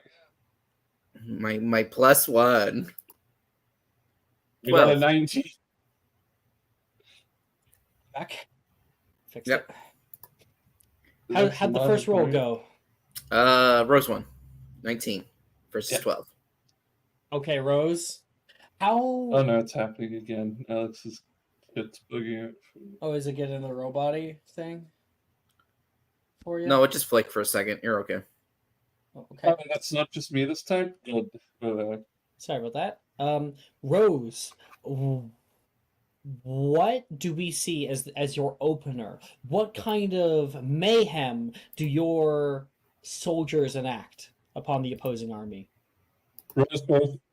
Rose basically says, "Levy en masse," and basically commands her entire board to start moving forward to take defensive positions.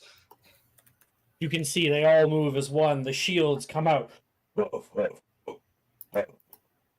And they are firing forward. Your Alice's men don't know quite what to do, and you can hear Billy go like, "You can do it!"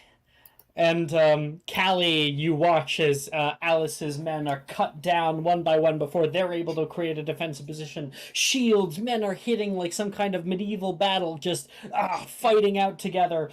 And let's roll a second roll. Okay. 18. 18. 7. Ooh. Alice, your men are at the disadvantage. How do they push back Rose's offensive? Okay, this attack? is a really nerdy way to do this, but it's Agincourt.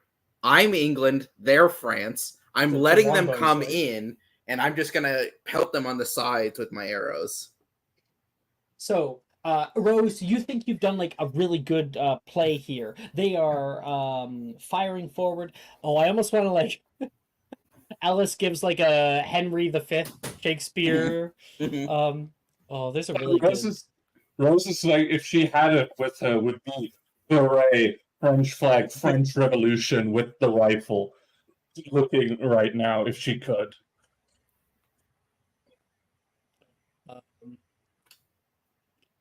Yeah. Once more into the breach, dear friends, once more! Or close the wall up with our English dead! In peace, there's nothing so becomes a man as modest stillness and humility. But when the blast of war blows in our ears, then imitate the action of the tiger. Stiffen the sinew, summon up the blood. And you yell now, and you can see archers like pull out from unseen positions, longbows at the ready, pull out and fire. They all barrage goes that way, and your men up there quickly grab their shields and like hunker down. And Rose's men, because they're all pushed forward, are pelted, and her front line is taken out. Many of your men die in the process, but it is a sacrifice for the greater good. Again. Let's roll again.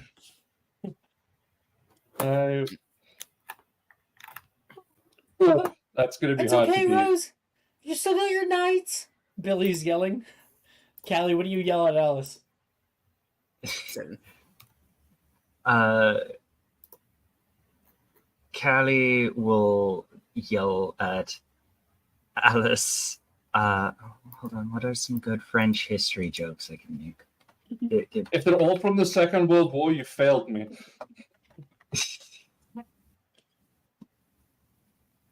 None of, not the ones I'm thinking of.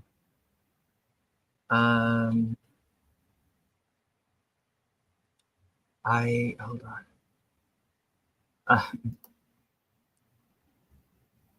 Wait, I can't think. Words of support. I'm gonna do research. Okay, we'll do. While I do that, I know what tactic I'm going to use. With the front line decimated, Rose pulls the forces back, takes the cavalry, and now knowing where your flanks are, flanks again to your back line. Your back. Using her speed. We're getting more and more nerdy with It's English battle tactics. It's Play chess. map games. Can't they play map games? This is the shit. Flank them now. Callie's too much of a jock for these history jokes. Rose yourself. And your princess commands. You have show in your hand. Come up.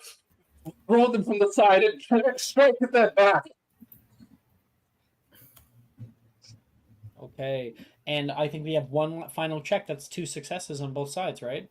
Oh no, it's one success on Alice. It's 1 and 2 2. for Rose. It's 1 and 2. Yep. Yeah. Could be the last one. Callie will say, Alice, if you can last a little longer, they'll run out of war funds.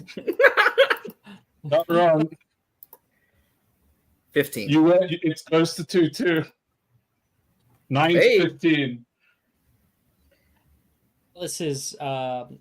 Alice uses glacius. Creates a blizzard for the French to die in. No, I'm gonna do the Waterloo thing, which is you're gonna charge in to just spikes. Spikes. They pull them up, hidden amongst the battlefield. Pieces of the playfield are pulled up, and some of her men are skewered on them, and then they're taken out by the swords of your bishop, just like slamming down on their heads. This proves that Callie will pull out some salt and say, "Oh wait, is this too spicy for you?" You're British. That's the same thing for you. I am South African. So Hey, what? You got dirty. some racism? He's yelling. Last one. All right. Here we Princess go. wins all the marbles. Oh, You subscriber fought a good advantage. fight, Alice. Oh, You yeah. fought a good You fight. really- Subscriber I don't think advantage. I can't win No, unless I he hit a can't 20. use his Natural- subscriber advantages. Can't You win. can't use subscriber advantages. Because Oh. it's PvP. Yeah, it's PvP. Okay. So And you can't use also, them. you basically would have to roll an acrobatic. Like, she Yeah. I would don't think I have to. regular inspiration, so it's fine. Yeah. Okay, And basically, Rose? Rose, after flanking them, I would assume now that their back line has been somewhat decimated. She tells them, ready, right up, company, bad, ready, fire. And Alice's king is overcome by the last of their forces. Alice's front line, back line, all gone and dwindling. And the men, as the king calls out for aid, help me! Help me! He's stabbed, and her men are running away at this point. Alice is yelling at them, get back to position! Back to position! Rose has Put him in the won. guillotine. She has her men bring him to put him in a guillotine. Alice is like, where'd you get a guillotine? The man is pulled in there. Oh. Where did I get Check. rifles? That's the better question. All right, and that finishes off Wizard Chess Club. I fixed my thing right there. All right. You put up a great fight, Cat. You did. For being +1 versus +5, Yeah, I did yeah. really well. we Okay. did. Okay, we got Fantastic Beast Club. Hi. Hi. Roses, Edgar, Alice, and No, she's not in this one. Callie. No. Okay, Camilla. Of course. Fantastic Beast Club required a swimsuit today as they meet down past the groundskeeper's hut, out by where the ground slopes down toward the lake. Down here, old willows droop down and kiss the face of the lake. You catch a few fish jump and splash nearby as the club president gathers everyone together under one of the nearby trees. Greetings to all the new and old faces today. For those of you who don't know me, I go by Brenneth. The Hufflepuff in 5th year says, brushing their brunette hair out of their eyes with a toothy grin. This year, we're going to be studying the creatures that inhabit our very own Black Lake. Merfolk, Grindylows, giant Chizpurfles, and of course, should they make their appearance, the giant squid. Well, let's get in, shall we? They say, unbuttoning their shirt, revealing a swimsuit underneath. Oh no, he's a prep. Oh no, he's a he's a prep boy. Oh, don't need prep boys. Brenneth goes by they, them pronouns. They're a prep. Yeah. They're a prep person. So you can see a lot of other people who are here. There's, of course, Billy, Brett, Macy, Darcy, Rin, and Taylor. The Mowie's like, let's get in, shall we? You can hear a a splashing noise, and where Taylor was a moment ago, she is no longer. And you see all of her clothes on the ground. Wow, she's fast. The outline of Taylor blinks. I'm more concerned Really about how loves she the got her water. clothes off that quickly. She's very good at it. I don't know. Probably magic. Like that was fast. She just loves the water. She comes out to the lake so often. And when we're in the common room, she just stares at it. Maybe it's here. She's very good at swimming. Edgar. Her underwear's there. She changed out of it in that moment. Edgar swimwear. It's so Edgar, though. Like, look at Yeah. it. So Are we swimming? What are we doing exactly? Rin, who's like just like pulling Yes, off. Lucy. She's got like a two-piece on with like little frills around. Oh my God. Pink, of course, her favorite color. Of course. And she's like, I don't know. I think we're like swimming with fish or something. Oh, I hope it's not cold. And he's going to just like put a toe It's gonna in and be see freezing. how cold it is. It's pretty cold. You can hear Brett get in and go. Yeah. Okay, guys, we have to be brave. Last in Rin the lake pushes is... you. Okay, Mitch says, whoa!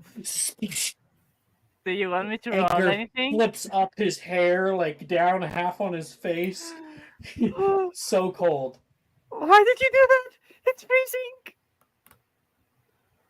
freezing. And then Rin jumps in.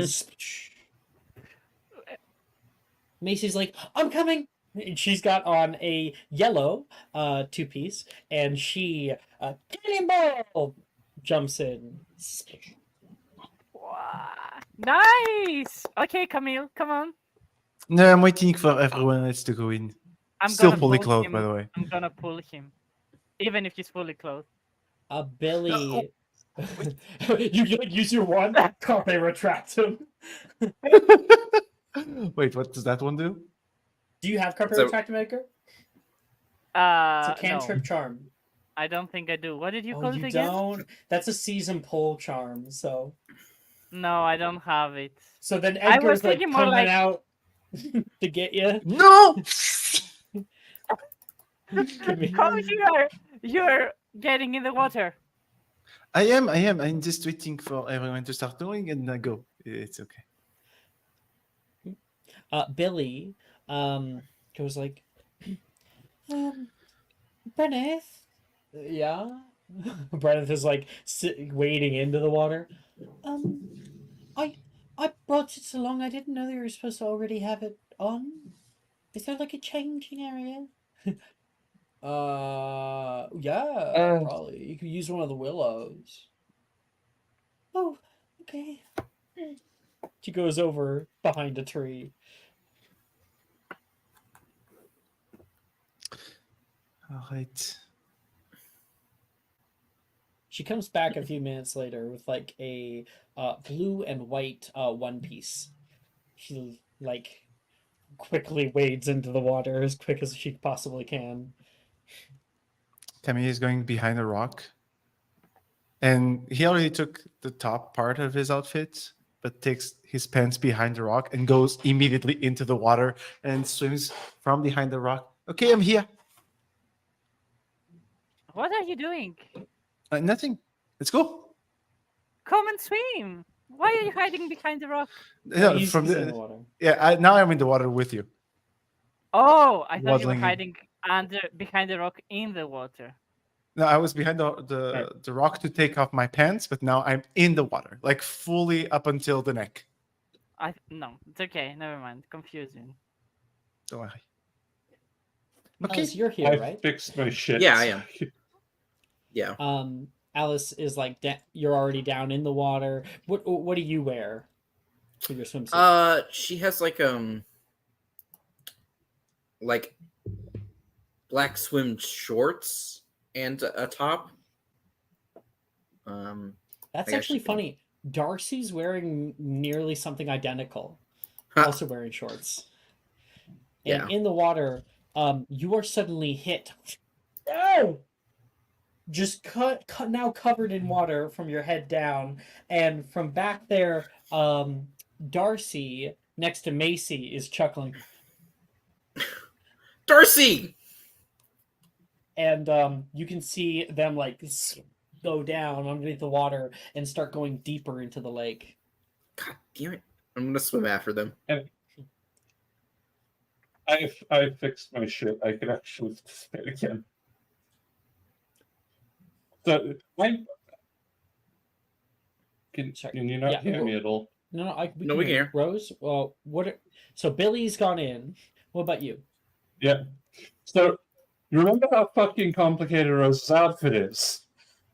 Is her swimming wear She's- even more complicated? No, it's a very simple two-piece. That's it. But the thing is, he's getting out of that. She has a whole corset on, and she's basically Wow. has to untie How that. Yeah, how can you swim in that, right? And basically, you get to see like Rose has a ton of components to her outfit, and basically only now, after all of you have got in, she's actually managed to finally undress into her swimwear. She's last out. Yeah. And you dive down into the lake. You can see Billy treading water right now and trying to look down into it. The Black Lake itself, there's a reason why it's called the Black Lake. It is nearly impossible to see anything once you get to a certain depth. Just darkness below. Not only that, for all of you guys having fun, Alice shooting out water, Edgar, you can see some fish move past you. One splashes in the water next to you. It is a drop off. So the lake itself is like this deep drop, and then there's some like cliffs or what is it? Shelves where plant life and fish and things grow, and then it drops straight down from there, deeper and deeper into an abyss. This lake itself is actually a freshwater loch, which there are a few of these in Scotland. Specifically, these are lochs that were formed, millions of years ago, but lochs are normally connected to the ocean. This one, the earth has moved to kind of cut it away. Lochs are very, very deep. So this one is equally so. I want everybody to roll me 1d100, please. Okay. One of those While better everyone's- be while losing their everyone's- swimsuit. Is doing that. If the water is slightly like clear up until a certain distance, right? Okay. Yeah. Yeah. It's a slight green tint to it, but yeah. Okay, so just to add some context, Edgar, you would see this swimwear shining bright like a diamond, and that's why Camille is close behind a rock. He's French. He's French. My God! No fucking way. It's a speedo. He's got What the fuck's sling. wrong? Yeah. It's just Butt a cheeks speed full out. fireball. Absolutely acceptable, Yeah. but just not culturally the norm. Yeah. No one's like that, so he's just like, okay. Everyone else, yeah, like Camille Everyone's sees pretty everybody else get in, modest. they're all If you're wearing her, you're not. shorts, and like you're like, Yeah. Okay. Ah, Maybe this is not okay. I don't know how Edgar would react to it. So you just don't say anything. I know you see. So just don't look. It's pretend that nothing is happening. And Well, oh, look, he sees. animals and magical creatures. Ooh. his Edgar blush. No, not like that. But it's really ugly. I'm so sorry. Why did I you know. wear that? It's the one I had. I forgot to buy another one. Let's pretend it's not there. I can give you one of mine. I have another one. It has like watermelons. Did you have it here? No, not with me, but I have it in my dormitory. God, it is going to be okay. Vera Verto. We will actually try and change them into something slightly longer. Make a spellcasting ability check to see how much control you have over it. So it's Oh, just boy. the modifier, right? So Yep, wisdom plus just the 4. modifier. Yep. All right.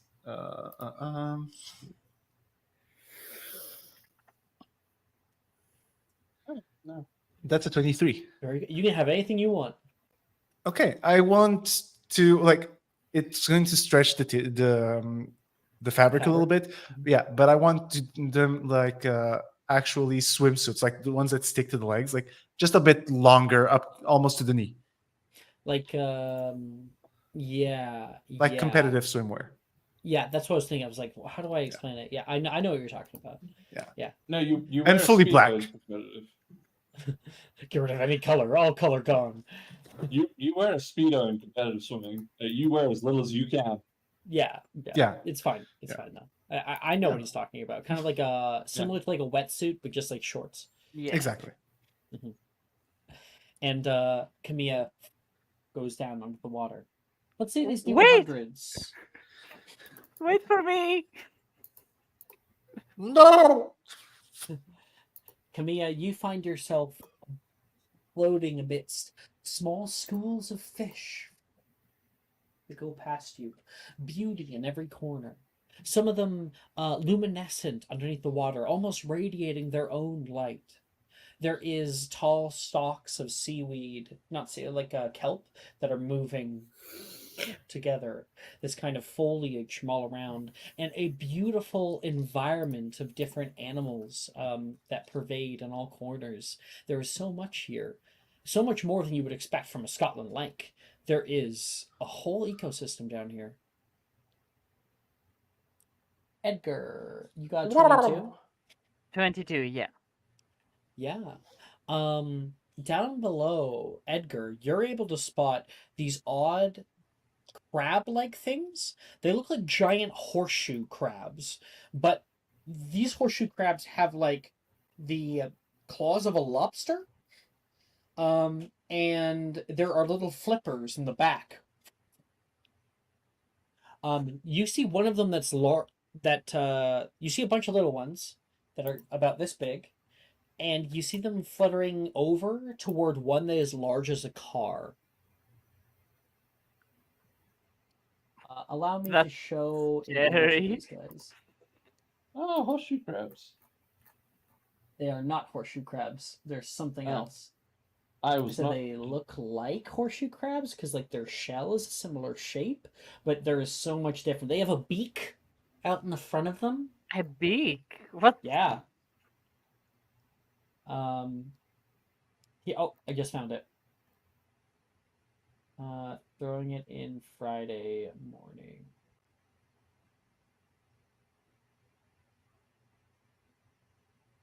Oh wow, those are super weird. If Camille is nearby Edgar, Edgar is going to like nod at him and then show him the crabs. The crab thingies. Look! Wow. Oh, right.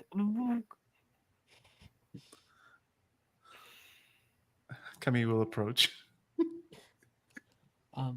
Yeah, the two of you course he guys go would. past here. You can see one of the large ones cuts through a bit of kelp and begins to like.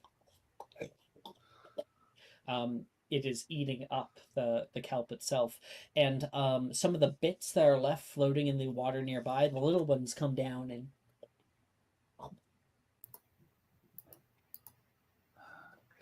Going down to the bottom. Yeah, you may make a magical creatures check at disadvantage. Okay. How do we breathe? How are we alive? You're holding your breath for now. You'll have to go. You'll have to reset Okay. this.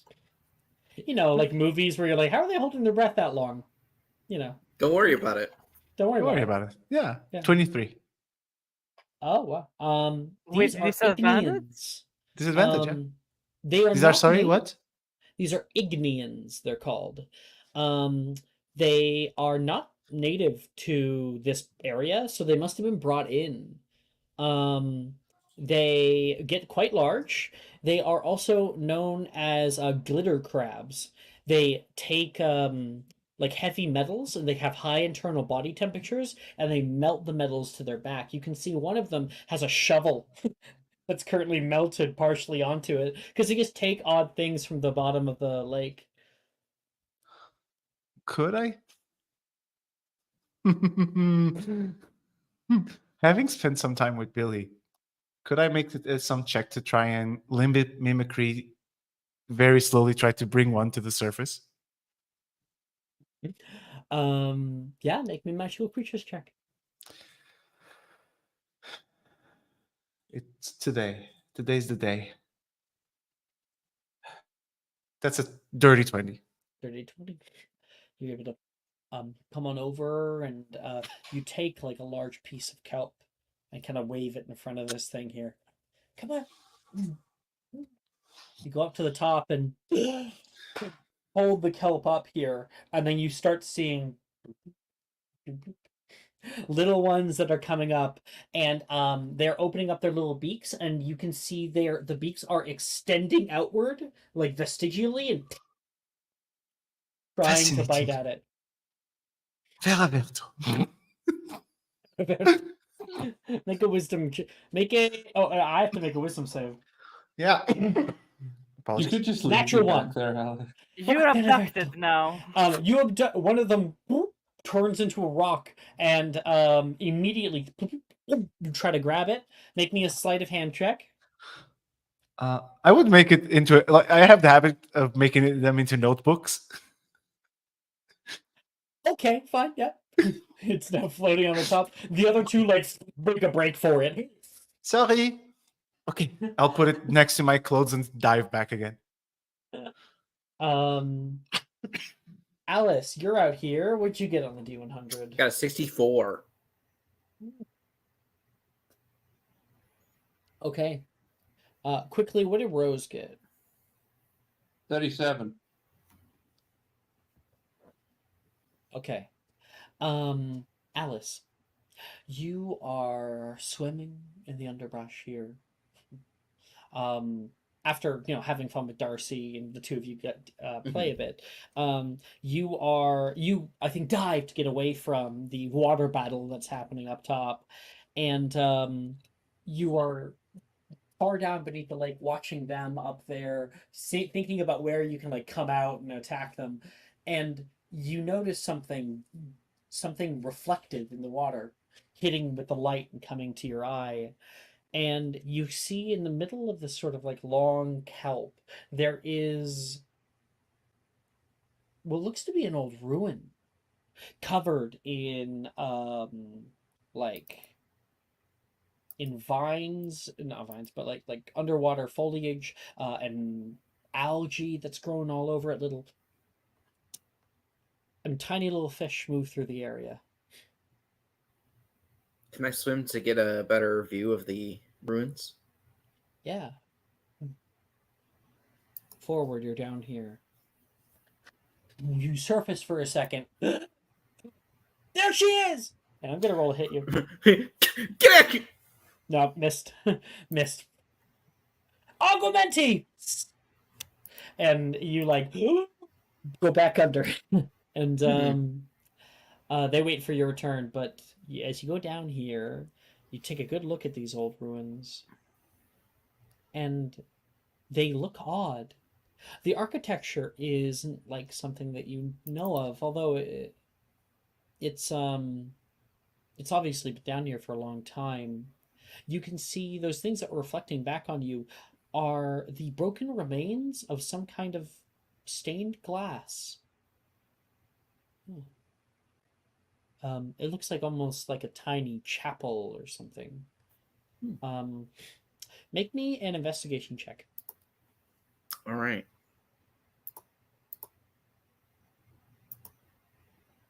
18. Okay.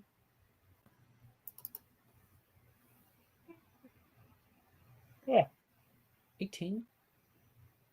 This was not built by human hands.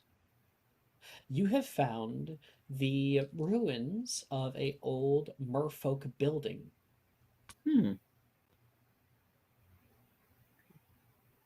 Interesting. Learn a little bit about those. And then a second later, you can see Billy and Rose coming over. Billy's like, I pick up some of the like remains of the stained glass window and like shine it towards them. Billy comes down to look. And Rose, you notice something dart in the background. What the heck is that? Moving amidst the kelp very quickly. I'm gonna go look at what that is. Make a perception check. Cool, that thing I have this proficiency in. 10, nah. Okay. You're down here for a little while. searching for it, and every time you see something dart out from your periphery, out of view. Once again, you have to surface for a second, and then are immediately pelted with water. Hey! Not Alice! Not Alice! Someone yells back. Is the pink not a giveaway? Sorry! You go back down, and searching for your creature, you see something in the kelp. Something that is clinging onto it with these little tentacles, big eyes that are staring out at you. There it is. Make a magical creatures check to see if you can recognize what it is. I am not. Where is that on this list? There it is. 21. Yes, you recognize what this is. You get the briefest glimpse of it. Just trying to get a good image for you. This works. You are able to see tentacles, wide eyes, a large head, and 2 little limbs. This is a Grindilo. Because you failed your perception check, it immediately darts away.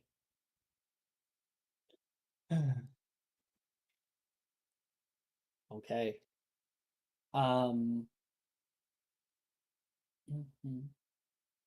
Because Callie's not here, right? No. Callie is not here. Cool. No. And Anne isn't either. No. All right. Then that is a good place to take our break. All right. Come back in 10 minutes. And when we do, we will have Magical Drafts Club, which I highly recommend for all players. Hi.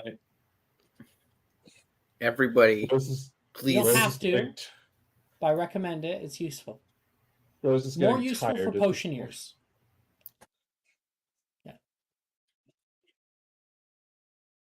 Are you looking for that perfect gift for that tabletop role player in your life? For that podcaster? For that little sister that keeps going on and on about shiny math rocks? Well, look no further. OBP Musical has you covered. Original theme music for your characters, worlds, podcasts, and more. Has your bard written lyrics about a party member's tragic demise? Let us compose to them. Or better yet, let us write those lyrics for you.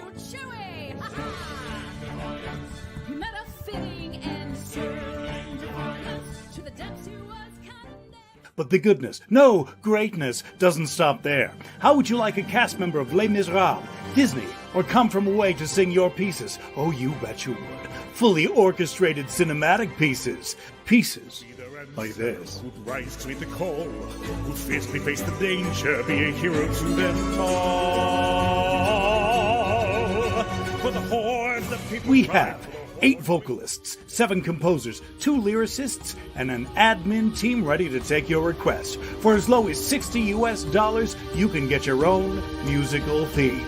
OBP Musical, making fantasy a reality.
And we're back.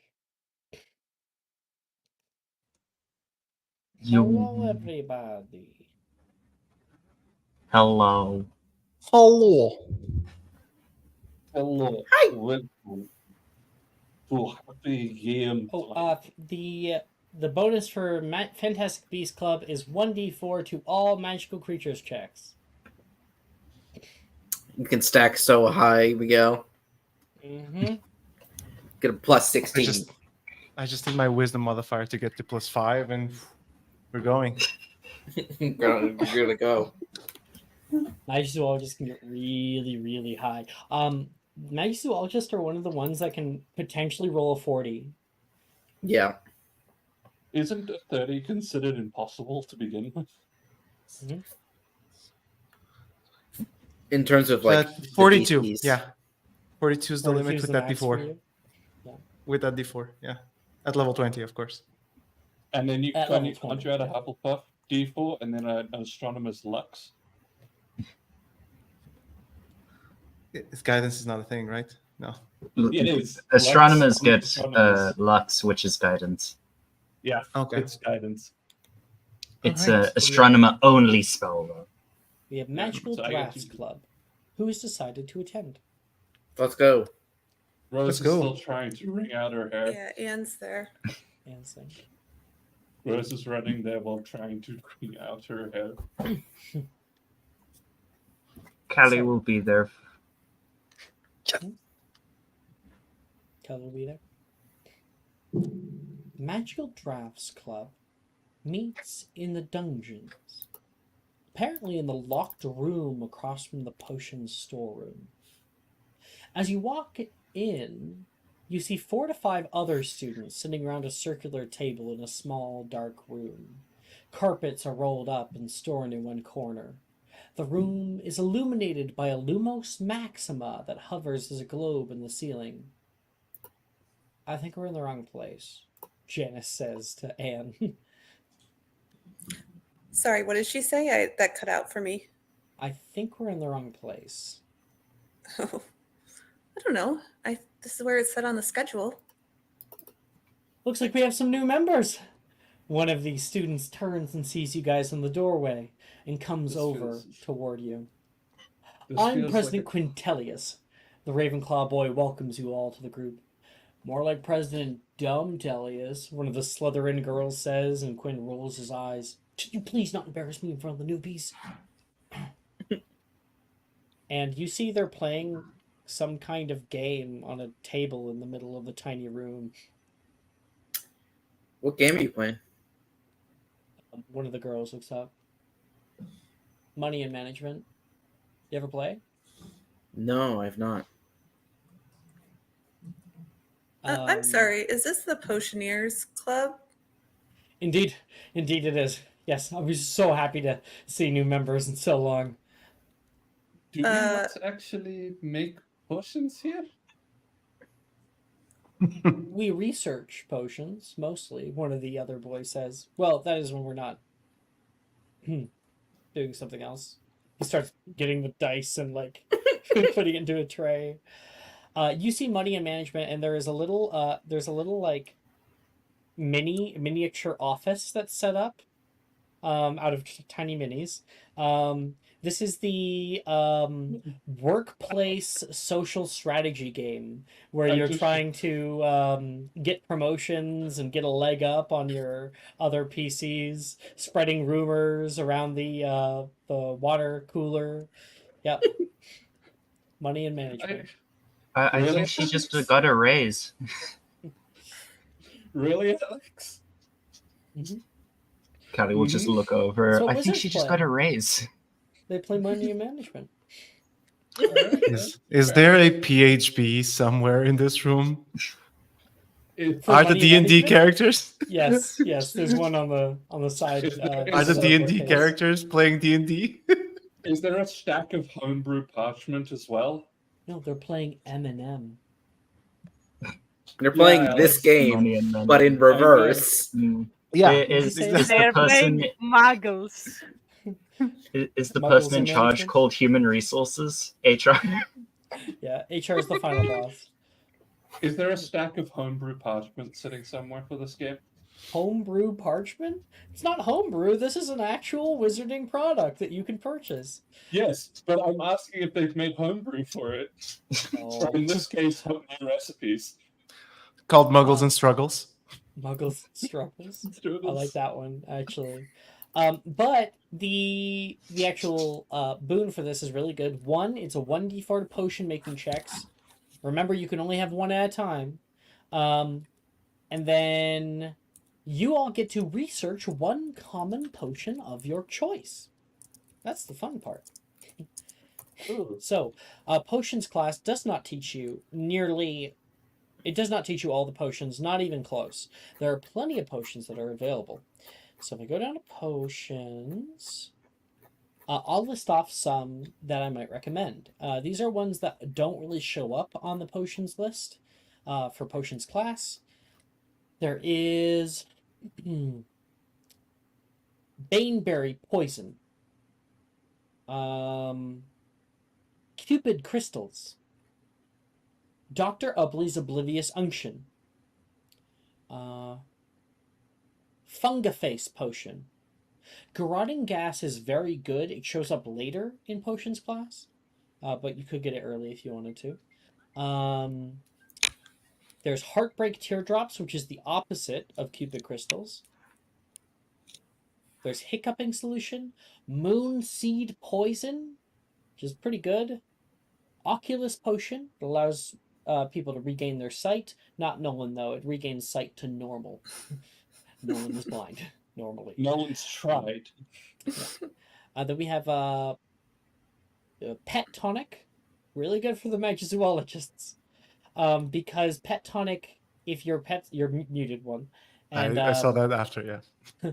Pet Tonic regains all hit points of pets whenever they're hurt. All hit points. There's Regerminating Potion, which helps plants grow. Stargrass Salve, which is a slight healing salve. And Wound Cleaning Potion. Quick question. Do we get those if we choose the boon, or do we get one automatically No, from you being get them. here? You get them by attending. Okay. Yeah. And it's an attempt too, so you have to still roll a potion making check, and if you fail, then you can try in a free period at a lower Okay. DC.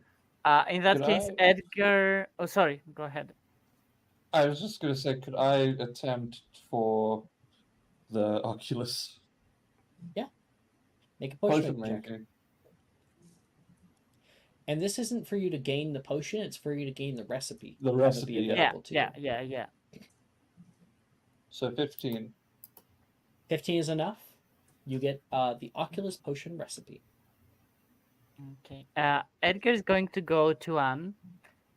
Hey, Anne, do you want to help me research the wound cleansing or cleaning? What was it? Yeah, that was actually the one I was going to do as well. So I will definitely help you with that. Okay, perfect. And he's going to take her to a little table where they are by themselves. So, how are you? Oh, good. Janice invited me to this thing on Sunday. It's for the Slug Club. Oh, Taylor is bringing me there. Oh, that would be fun. Got a group together. I was a little disappointed in myself. I think my potions grade really screwed me on that one. On getting a letter. It's my only A. Oh, I thought you would actually get invited. Yeah, same, dude. For as much time as I spend in the library. But Janice has invited me, so I'll get a good dinner out of it anyway. Maybe you can impress Slack for another dinner, then you'll be invited after. Fingers crossed. It's just another feather in the cap, but I'm obsessed with those. So I suppose so. How was Halloween? Except for the well, whole... besides the traumatic and terrifying ghost experience, it was great. Got a lot of candy out of it, which I guess is good. Probably We made more a than I- friend. Janice is more warm now. after that whole. To everyone, yeah, it was great that she decided to come out. It I don't was. know what the two of you said to her. Drusilla says. We said nothing to her. They're just very good friends. Yeah, absolutely. What potion are you researching, Drusilla? Aging potion. Hmm. Why? Which is Are you in a not rush to available to grow you. up? Huh? Are you in a rush to grow up? Why are you researching that? Just because, it's an uncommon potion, and it does do temporary aging. I'm wondering if it would be possible to do permanent. Just viewing the bounds of what potions can do. Okay, out of character, I know this is bullshitting, but can I roll insight? You sure can. Yeah, can I as well? Yep. 22. 19. She's a very good liar. She's very straightforward. There's not a whole lot there, but you just feel it. You feel a slight twinge. There's a different reason why she's doing aging potions. She's not lying about the potion. You can see the page open, but why? Why is different. And is thinking back to the Quibbler, how to know if your friend is a vampire. So she's gonna make like a look at Edgar with her eyes kind of wide, like nudge him a little bit. I think. You think? You're thinking what I'm thinking? Yes. I don't know what she's lying about, but she's totally lying. And it's weird. It's weird, but I think we should drop it. She doesn't look like she wants to talk. Yeah, probably not kosher to ask if she's, a dark creature. So, ignore that. What about Nolan? You and Nolan? Huh? What about you and Nolan? Me and Nolan? There is no me Yes. and Nolan. Yet, but it's going to happen. You told me he was gay. What? You said two people said that he was gay. I didn't say that. They told me they thought he was gay. That's all I That's said. two people saying that he is gay, Edgar. Can That's you not see the way he talks to you? I feel like there's something like a person? Yeah, I did see that. He's very nice, but we're Drusilla friends. overhears this part of the conversation and goes, in the background, like, I can see it. Oh my god. No, he's not being nice. I think it's more than that. Ooh, Edgar, you and your secret mind reading powers. I can tell. I'm not shy. Is Nolan here? Nope. No? Fuck. He's not You getting know what? potions. He's I not can getting see what potions. you're going to do, and that's rude. You can't ask people if they're gay. It's rude. I'm not going to ask him if he's gay. I'm going to ask him if he's interested in you. Don't do that either, please. Why? Why? You. That's so embarrassing, Edgar. Let's research this potion. Besides, I already asked him. If he's gay? Maybe indirectly, but I did sort of before Halloween. Okay, Yeah, so we've that's got one indirected. Okay, guys, your interest is appreciated. It's fine. It was just a stupid crush. I'm over it. I went to the kitchens and ate chocolate. The whole thing. Let's just research the potion. But you ended. Never mind. Don't worry. Cupid Edgar is here. He's going to fix this whole mess up. I'm pretty Please sure. don't. I'm pretty sure he's interested, and I will prove it. Put it on the Inspiration junior lemon. investigator list. It's hilarious. Don't worry. Keep it I up, got Casey. this. At this I've point, got it's a this. threat to No. Anne. It's a threat. Genuine It's threat. actually Jordan Mouse says, "You put him under a love potion." I'm Edgar's not working gonna on do Cupid that. crystals right now. Who do you take me for? I would never do that. Plus, I've actually heard that if you fall in love and you make children with that potion, they end up weird, I think. I would never do that. It's weird. That's so While- dark, Edgar. And little timeout. Because Lemon is correct when it comes to the canon of Harry Potter, but I think it is somewhat a very problematic aspect. So personally, I would say it's a coincidence when it comes to Voldemort. Because if you know about Voldemort's origins, his mother became obsessed with a Muggle man, a lord, and she love potioned him for a long time. And basically, that's our wording. And so he is a product of that. And I think it's problematic that because he's a product of that, that he has no love. Weird. Also, I don't know. Edgar is just saying rumors. He doesn't Mhm. necessarily, he's just And- Well, spreading. this is all out of character. I'm saying, Lemon, you're absolutely correct when Yeah. it comes to the canon of Harry Potter normally. But also, he was also abandoned, put in what looked like an underfunded orphanage. Sounded like he had a lot of trouble relating to other kids and making friends, which resulted in him getting bullied. I could see it. Yeah, didn't I've had some help. I people mean- argue with me, but I think he's a socio-psychopath, that kind of thing. I think that he has when you hear about what the things he did to other kids at that time, he doesn't have any empathy for them. He didn't get Now it. that makes you a sociopath. So sociopath, yeah. I mean, if you're born like that, then it's like That's something to do with sociopath. your brain. Yeah, that's sociopath. And he was born that way according Well, to the law. I think so- even those terms are outdated. Is antisocial personality disorder, and there's like a spectrum of that of it being antisocial. But yeah. Anyway, Anyways, I think Voldemort's a great character. yes. Callie's just gonna point out that Edgar, you're already thinking about them getting married. Okay. What can I say? I am guilty of seeing Anne and Nolan thinking they look cute together. I'm guilty. I Touch ship it. me. Taylor Desperately says. seeking Lock- your seat. Lock me up in prison. Rose is gesturing to you. Do you want me to take you away from here? Do you want me to? Do you want to move away No. from me? Taylor It's goes for a little- fist bump with Edgar. Edgar, we're like And also, 13. That's a little extreme, right? and also, Heart wants I what the don't. heart wants. I can't argue with you there. I can't. When you grow up with romantic movies, like I did, then you see it everywhere. I can see it. There is a spark there, and I am going to ignite it. And Camille is going to help me.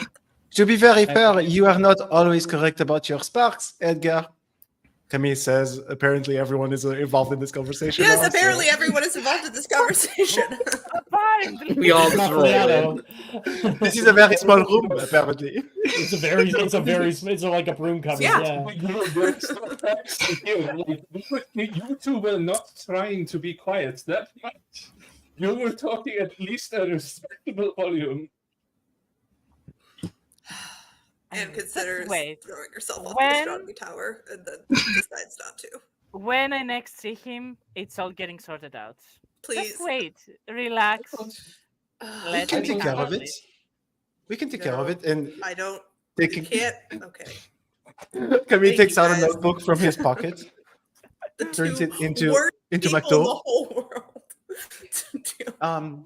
Edgar, you have parchment? I could just send a message to Nolan right now. No, I am invoking the rule of best How would friends, he read and it? this is stopping. Yes, We're- also that. Besides, Anne I can thought you deal with it herself. Thank It's you, personal to Alice. her. Thank you, I was just Alex. Fine. kidding. Fine. Besides, I thought you Fine. might have been I thought you were getting feelings for Callie. Hmm? Oh. Because Huh? you Rose, What? I thought you were starting. to Callie's feel also Callie, here, but though. I'm super glad we're having. How did this happen? How did this I happen? thought it was Janice. You guys were being very loud. Also here. Okay. Anne's Okay. gonna leave the, Janice, the circle. we'll say Janice is not here. He's not. Okay. Callie, are you actually here, or like, Kelly is here. She took the. I've forgotten. Okay. Okay. She's still saying that. Rose is still saying. I thought you were starting to have feelings for Callie.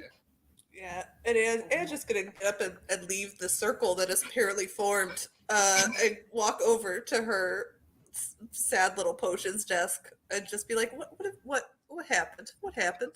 Just What leave. happened is this Why are room my is very friends? small. Yeah, why are my friends?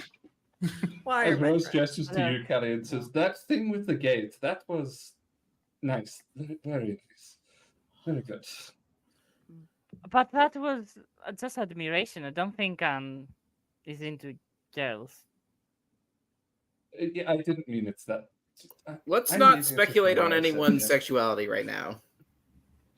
I'm leaving it what I said. That I'm was just At least not nice. openly. Very nice. saying this as an observation. That's Anyways, very let's true, just... Taylor. You are correct. Not openly. Yeah, of course, Camilla. She stares at you a little longer. I'm more. Oh, I'm Taylor, always you have very, jealous. very pretty eyes. Could I draw them one day?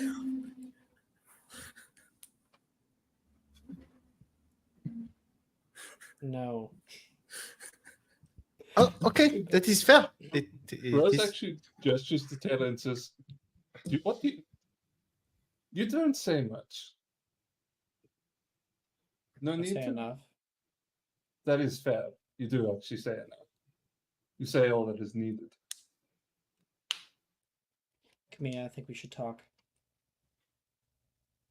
Do you need help with potions or something? She's gonna grab you by the collar. That is very invasive. And Rose out is of just the going to room. say, and Rose is just going to say, just gesture to you, "Good luck with Jay French. Good luck with your new girlfriend." That is no. And they'll get out of the room. No. Okay, so next Yeah. time, just saying, "Hey, get out of the room with me" is acceptable. Camilla, I know you're in love with me. You are such a funny jokester, Taylor. That's why I like you. You know. Shh. It's her finger over your mouth. Shh. Again, whisper very where you're supposed to invasive. be. Edgar told me everything. Oh, he did he? And pray tell, what did he exactly say to you? The details don't matter. But I thought it'd be best that you hear it from my mouth. I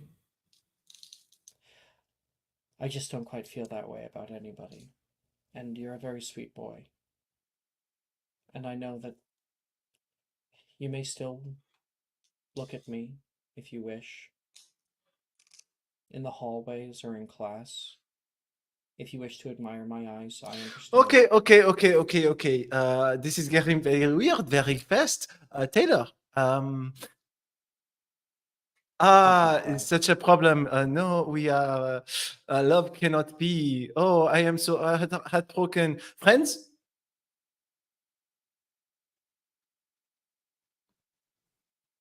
We can work on it. I'm gonna turn around now. Don't look at my ass.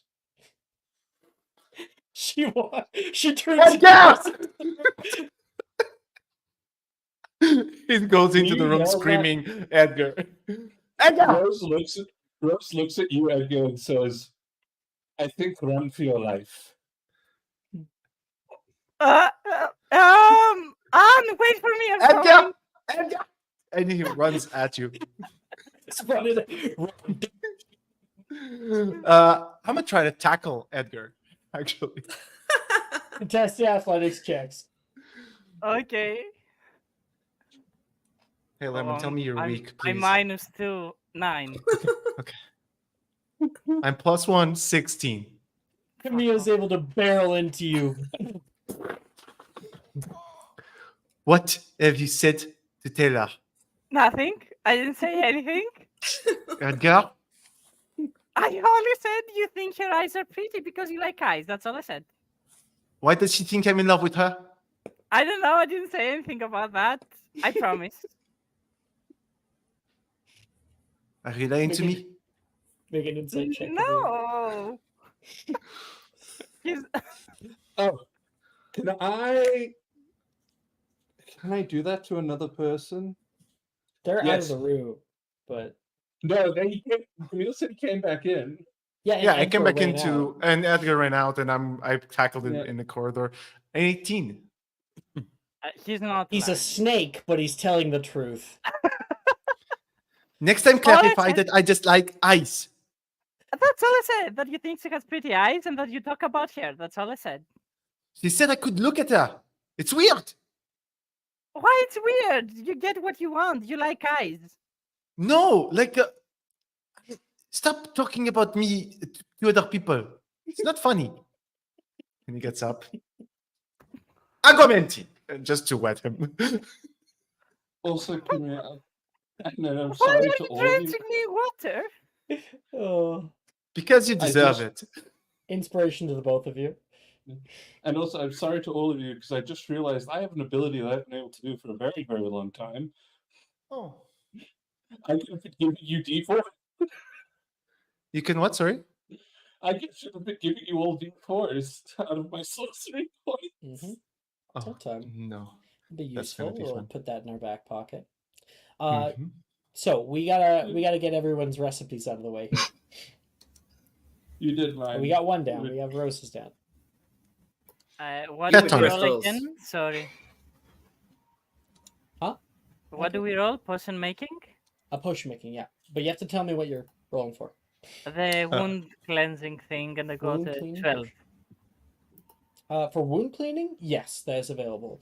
Wound cleaning, it has 10 uses, and one use stabilizes a creature with 0 hit points. I rolled Callie for- will try to make the pepper up potion. Make research. 19. Well, yeah, research. 19, yeah, you have it researched. Pepper up potion, I actually have to double check for you that this is a good choice for you. I don't know, like, don't we learn it? It's a 4th year potion, I think. Okay.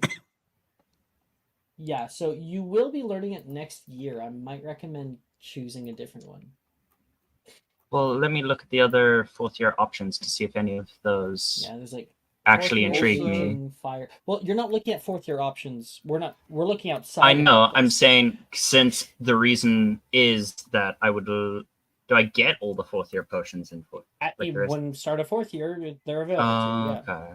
So that's why I That listed part some wasn't that were clear. outside of potions Yeah. class. They don't teach you these. Also, I sent a Uh, link as well to the Hmm. list of them where you can look through common Yeah, potion I'll go for names. Stargrass Solve. Stargrass, good choice. also, can I give Edgar a D4 using Cleromancy? Yeah.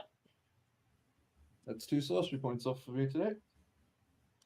So 11, you can roll a Rose D4. slips a rune in your pocket without Edgar knowing, and it helps him. Callie would also like to talk to the club president afterwards. Quintelius. Yes. Lemon has VRB'd, by the way. Oh. I'll yell at him when he gets back. Sorry, I'm You here. have a What D4. happened? You have a D4, roll it. Oh, okay. Yeah, she slipped a rune in your pocket for good luck. Yeah. So beyond your better judgment, you're getting better luck.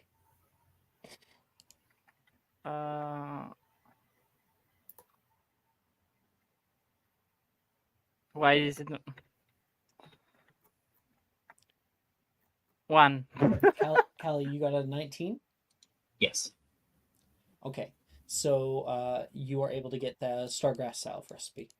It does 2d4 plus 2 hit points regular. Okay, Edgar, you rolled your d4. Do you know 1. what potion you're doing? The wound cleaning. I did it already. Oh, right, cool. Okay. Yeah. For the 13. Camilla, do you know which one you're gonna do? Pet tonic, 15. Success. Alice? Cupid crystals. Fuck yeah, get some chaos in there. So it's important to note that obviously there are some major problems with Love Potion. But I still love to use it. We just all have to agree to keep it lighthearted, you know. So we use it as comedy or as like a funny, chaotic thing. Often the use of it goes wrong in unforeseen ways. Either that or use it strategically. You need to get information out of somebody, so you love potion them, and they're like, "Oh, you're so wonderful," and you're like, "Yeah, tell me everything you know." As long as it doesn't have disastrous effects on other people, on your relationship with other people, it's fine with me. Oh well, there's always going to be drama when it comes to love potion, but Yeah. Sadly, again, I got a 7. lighthearted. 7. Unfortunately, that is not available. Or rather, you don't get it this time, but you can attempt it on like a downtime if you want. with a Subscriber decreased advantage? DC. Oh, Oh. then I'll roll again.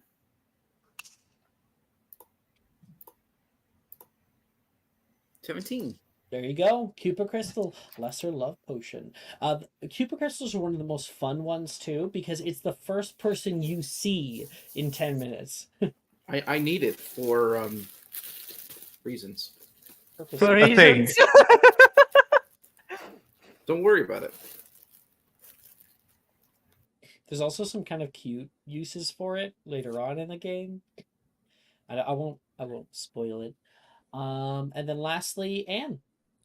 I was doing the wound cleaning one and I got an 11. A little bit low for that one, unfortunately. I think Wound cleaning, again, you can try it in a separate downtime with a decreased DC, so it's easier if you try again. Is it possible for me to give it D4 because we were studying together? No, No. not unless you have an No, ability that does so. No. I We have burn no sorcery points Hufflepuffs. for you. Okay. Ow. Okay. Very quickly, we also have Artisans Guild. This is Callie held in the wanted to art room. talk to the Drafts Oh, Club president. sorry. Yeah, you're right. So like club activities are starting to come to an end, and President Quintilius is talking to some of the new members like Drusilla and kind of welcoming them in, and you walk over. Hope you found everything all right. We're able to carry a few books in here, nothing more. Yeah. It was certainly interesting activities. You should have seen our first year. We tried to get a cauldron in here, and we can only fit 3 people max. Anyway, I have this potion, and she's gonna put down the potion of summon bloatfly, which was her ruined. I don't even remember what potion she tried, but she failed horribly. And I was wondering if you could help me figure out the limits of it. Did you make this? He takes it from you. Regretfully. He shakes it, and there's like some silt at the bottom. I might recommend just throwing it out, really. See, it does have magical effects, though, that are quite interesting. Which very well may put somebody in a hospital if drank. Slughorn seemed fine. Slughorn drank this? It looks really like... A little bit. Make a persuasion check. Great. Amazing. 8. Natural 1. Natural 1. I think that you should do what is in the best public interest and incinerate this as quick as possible. I mean, just look, and he takes like a bit of it and like a little thing. Do you see this kind of brown stuff that's floating at the bottom? Yeah, that's burnt.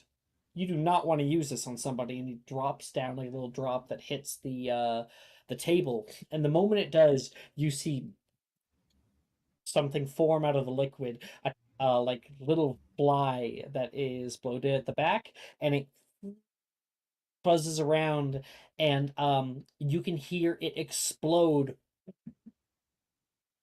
and it sends like little acid that hits the tabletop immediately. Fill this out. He hands it back to you. No, If you you want to see, know that how to could make a have that proper could have. potion, I can help you out with that.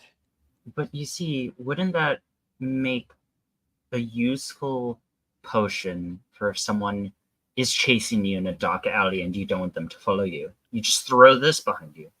It could also potentially create an army of these things. And you ever hear about locusts? Yes, I'm quite familiar. You're on your own there. He packs up his stuff and he's heading out. Callie will turn to Drusilla. Why is he so afraid of grasshoppers? Maybe you had bad experiences as a child. Ever been bitten by Anyway, one? no, can't say I have.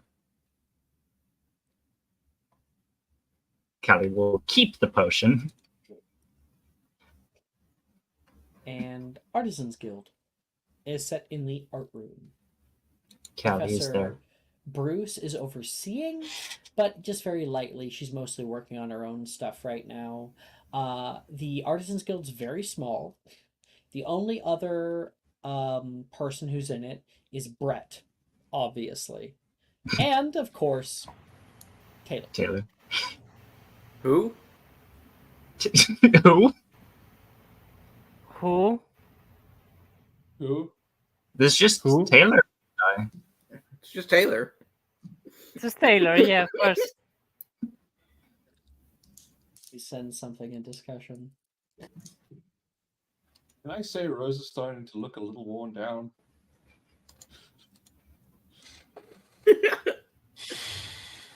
Yeah, I inherited this joke and I will spread it to the new kids. It does. You're ruining the kids. You're ruining the children, Kat. See, we'll only actually remember Brett in 7th year. Well, yeah. I am also in the art. Same. Yeah. I'm committing to the bit that Rose does everything at this point. Let's do this.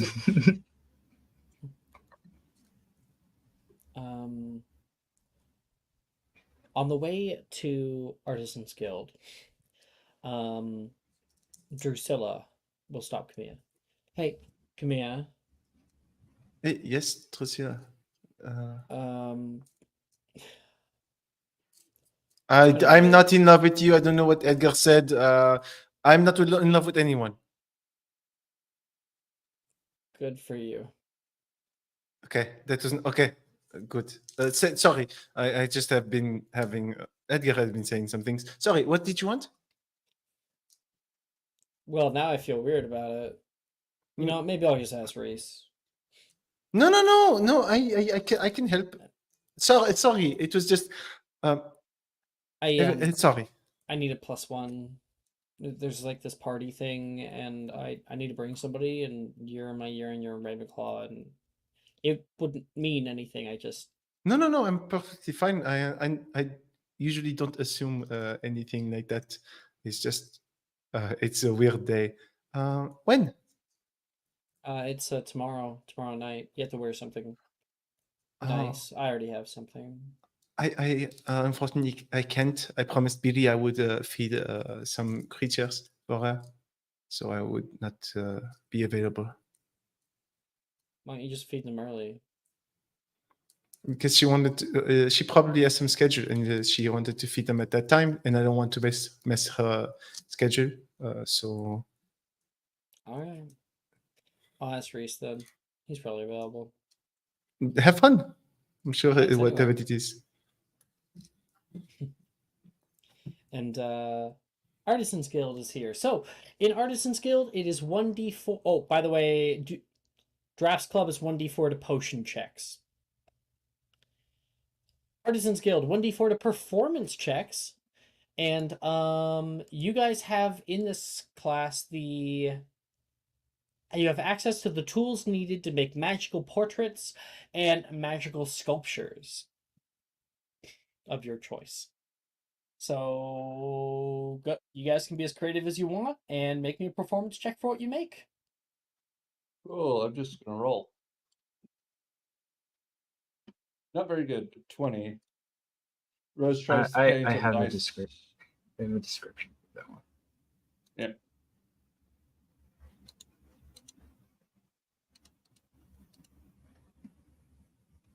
You can go. I'm saying just Yeah, I was Yeah. just gonna say she just tries to paint simply just a landscape.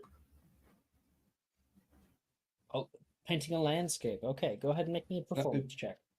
I did 12.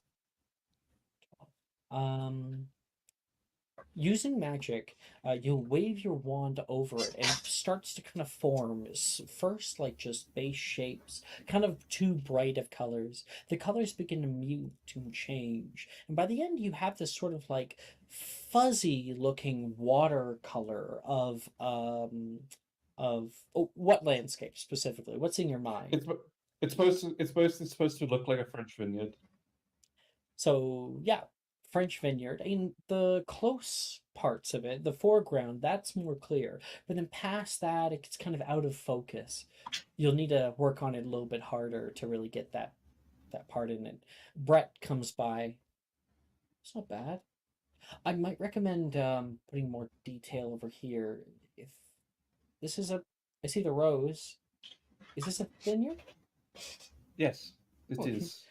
good enough for me to recognize that. Try to put some movement into it. Remember, you're not just like making a painting, but you're making an imbuement, something that breathes with life. But you didn't ask. No, it's fine. Sorry. I haven't. No. It's fine.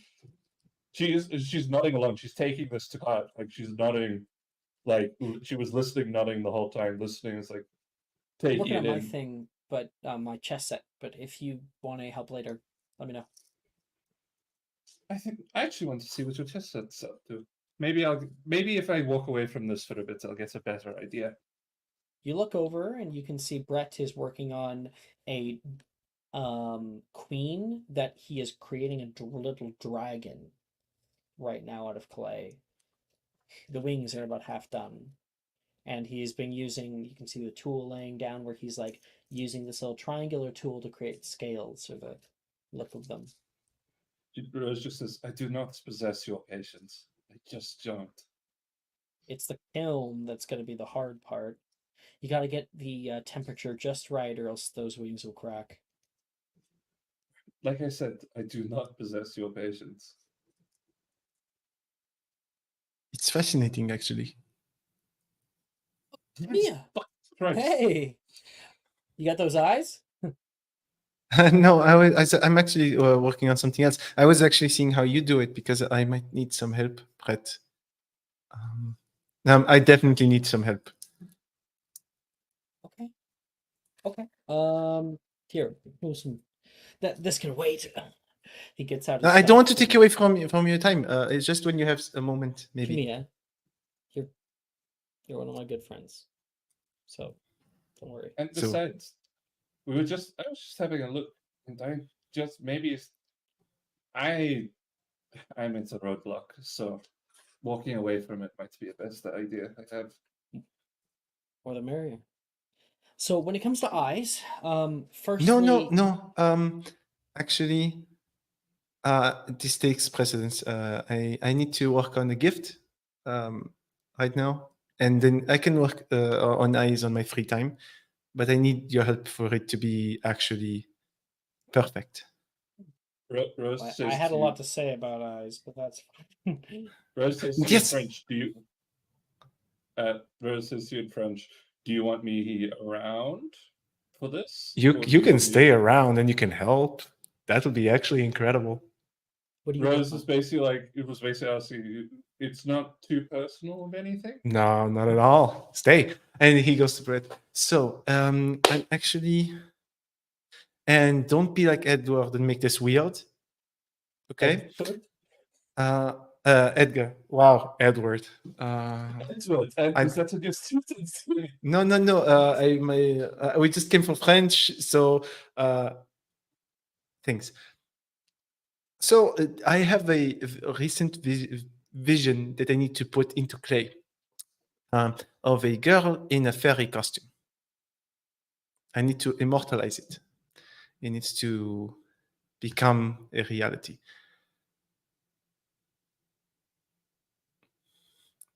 Is this girl someone we know very well? Brett says. Is it? Probably not. It is Janice, actually. Rose Oh, I thought it clicks was with your you. head. I am not a girl. Yeah, but you wore the dress. That does not make me a girl. And I don't think you should make those assumptions. No, I just It was a joke. It was a We joke. get it. Yeah, correct. No, but it was Brett a was very. actually being accepting. It's reading. Just fully. Yeah, but we managed to get Janice into a dress, and I want to give an immortalization, you get me, of that to her. I'm not sure that she's got a you Give think me she'll like once. She will. Don't worry. Rose once switches over to French. Do you really think she wants to remember that night? Don't worry. She will like this. I'm not just gonna hand this out and be a jerk. And You may make me, because you are friends with Brett, you may make me this performance check at advantage. Hey Rose, do you have any of those sorcery points to spare? Set, right? Do you want it? I want it. Do you have it? Yeah, take it. I'm out of sorcery points for the day. Love you. I love you so much. Okay, so performance with advantage with a D4. Look at these double nat ones. No, that's a dirty 20. Natural 20, actually. Natural 20. Natural. Whoa. All my checks relating Janice are natural 20s. I just hope you guys see this. It's karma. The It's dice are telling the destiny. story. You create a little miniature. You and Brett work on forming the dress, making sure it's nice and light, shaving off pieces of clay that would be too much.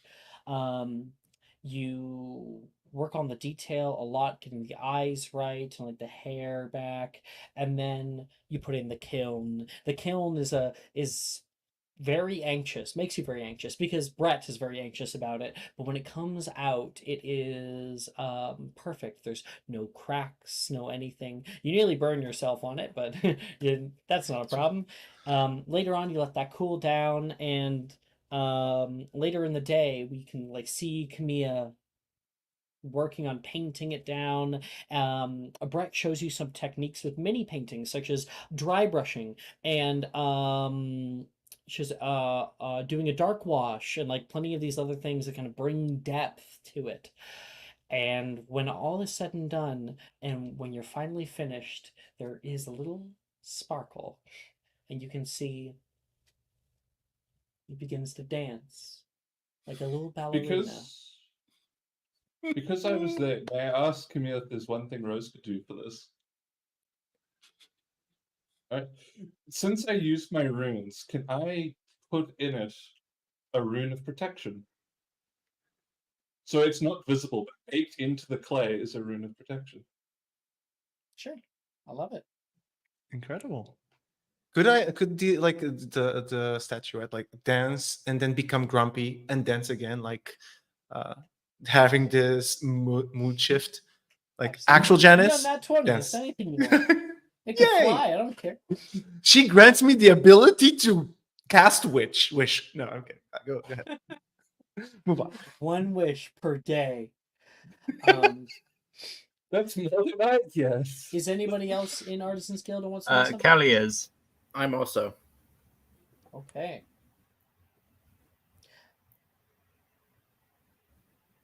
Calico. Oh, okay. Callie is has a bunch of colorful beads next to her and is just sitting cross-legged on the floor, putting them onto a string, doing some beadwork. Bruce comes by and squats down to see what you're working on. Would you be open to a recommendation? Oh, sure. Here. You take 3 of these, she says. bead each of them individually. You can tie them like this to a little standing post, and he starts braiding. He kind of shows you a half-finished version. Take something like that, and it'll last for a lot longer than just a single string. I hadn't thought about that. I haven't actually done anything like this since I was very young. A word to the wise. I won't disrupt the creative process. Enjoy it. I rolled a 19. Is this for someone? For yourself? Is one for me, but there's one I would hope to give to someone eventually. Just don't know when that day would come.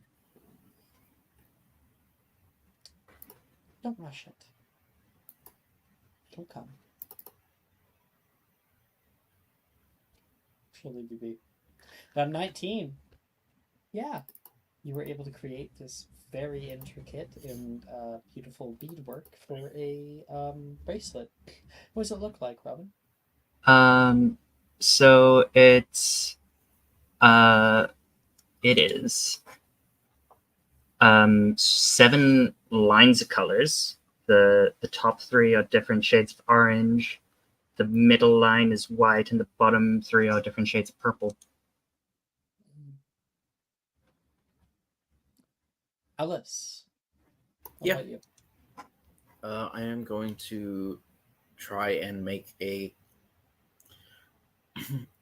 It's watercolor-esque, but it's natural paint. So let me roll to see how well it comes out, and then I'll tell you how it looks. It's 15, so pretty well. Pretty good. Even has some animation into it. Gives yeah. a good description. Yeah, it's a profile of a face that is only in black. That is like coming down, like it's like the colors have run, like kind of like makeup stains when you like have water gum on them. So it's just a little wider than like a natural paintbrush would be. It's generally depicting like turmoil in the mind that folds into an image of like a serene hill. So like it's trying to show that even in the turmoil of darkness, you can still find balance.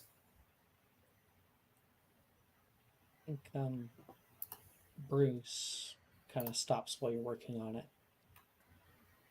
Stands behind you. Did you get the idea for this?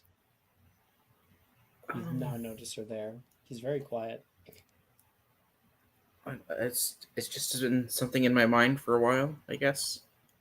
Just realized, I don't think Allie has ever met Professor Bruce. No, I don't think so. This is Professor Bruce, your art teacher. In other words, the teacher I would seduce. Everyone wants that Dildero DLC. Bruce. Everyone wants the Dildero DLC. Well, whoever's fault it was for naming him, it's your fault. Rose is using that against him. I put a picture that is generally the vibe into discussion. But obviously it's farther up because it goes into the mind.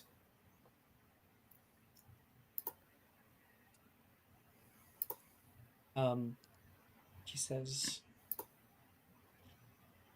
"You really captured something here. I can tell. Art is best when it shows something intrinsic about ourselves, like revealing a hidden truth. And it's here, open for others to see. That kind of vulnerability doesn't come easy. You have the mind of an artist. I don't know if I would go quite that far, but I would. I've been doing art all my life. Plus, to do it as a living most of the time. You should come see me sometime. yeah. She will walk away. I do feel that she's a little embarrassed, so I think she turns the painting back around onto the easel. Okay.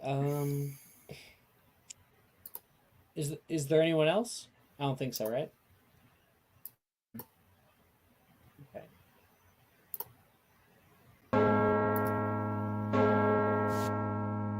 It's later in the day. People are gathering up together to go off to various places. And Anne, are you here? Yes. On your way to either common room, or if you're going to dueling club, that's up next. Mm-hmm. On your way there,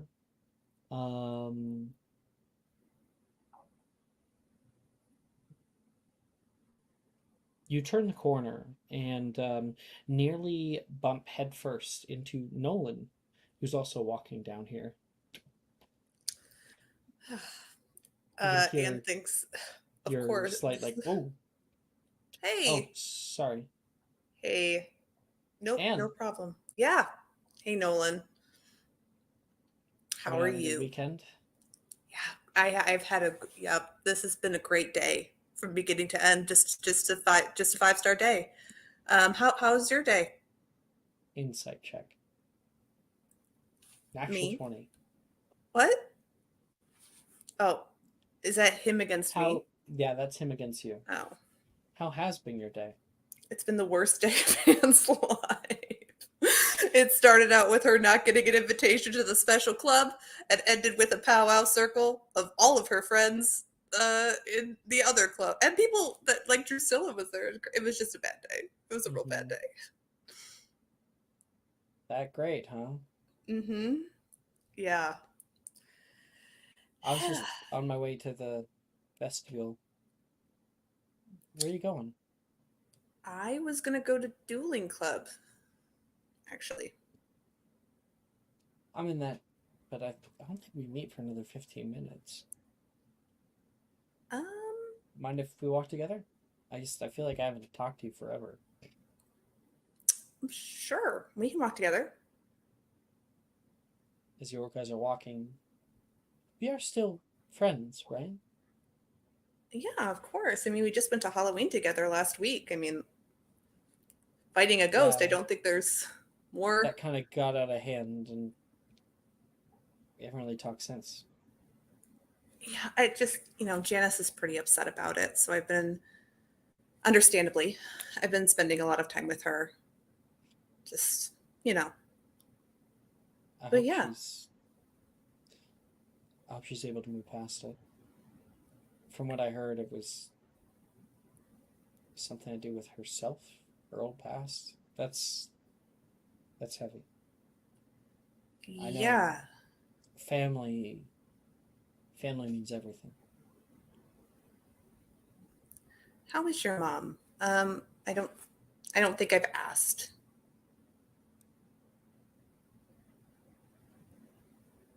It's best lately.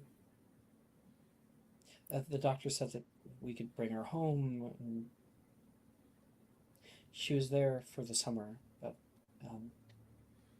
by the end of the summer she was being sent back for tests. Just waking up in the middle of the night, just with immense amounts of pain. Sorry, this might be a little too much to share. No, I mean, I'm really sorry you're going through that. That sounds horrific. I can't imagine. Sorry for her. Try not to think about it. She told me that I need to do my best to become head boy. Yeah, I don't think that's on the table, but you're smart. You could do it if you wanted to. I appreciate that. But no, that boy's not for me. In fact, I don't even know who would be head boy in our year. Certainly not Wilfred. Edgar for sure. Oh, he might be able to weasel his way in there, yeah. You guys turn the corner, heading toward the Slytherin dueling dungeon down here. And Nolan says, Anne, Mhm. thank you for being my friend. Thank you for being my friend.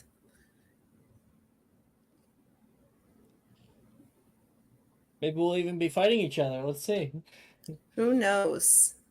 You guys head in together. Okay.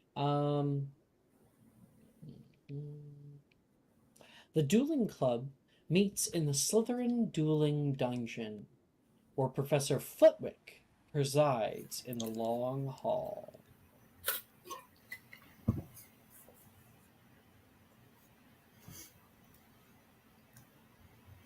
There we are. He stands atop the dueling table, and he paces and speaks. Consensual duels are a time-honored tradition here at Hogwarts. It's a good outlet for emotions, and the skill involved showcases each user's unique talents. Now, any student can sign up, but only a few will move on to be great. He's ow! Oh, I poked myself in the eye. Slightly. Oh no. Ah, I'm fine.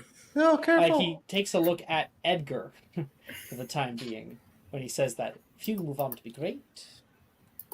Ow. Fuck. That hurt. An apnea. Thank you. Oculus Reparo. Oculus Reparo. That's for glasses, not eyes. I know that. One student from each house will be chosen at the end of each year to compete in a 4-way battle, a duel of houses. Those students will be chosen from this group, at least the 7th years. So gain as much practice as you can here, for I will be watching.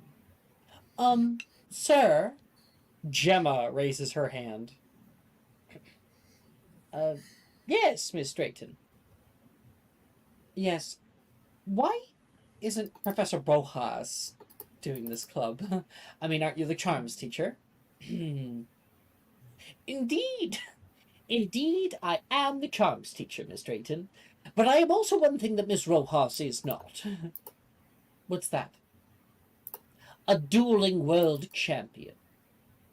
He says with an air of complete superiority and with a fire you've never seen from Flitwick before. Now, I have set up matches, so please take a table and I will explain the rules of dueling. Mr. Edgar, what up? Okay, coming, Professor. I would like you please to choose one other from your group. And I will tell you the group. The Okay. people who are here are Sally, Wilfred, Nate, Nolan, Morgan, Janice, Taylor, Ernesia, Gemma, and any other player characters who are here. Me. Me. Alice, Kelly. Me. Okay, I'll go with Kali. Okay. So Edgar stops by you, Callie. He looks you over, and you realize, oh, he wants me to go up on the dueling table with him.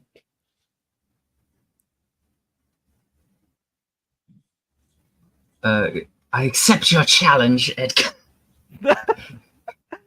I mean, it would be the perfect opportunity to get to know each other, in my opinion.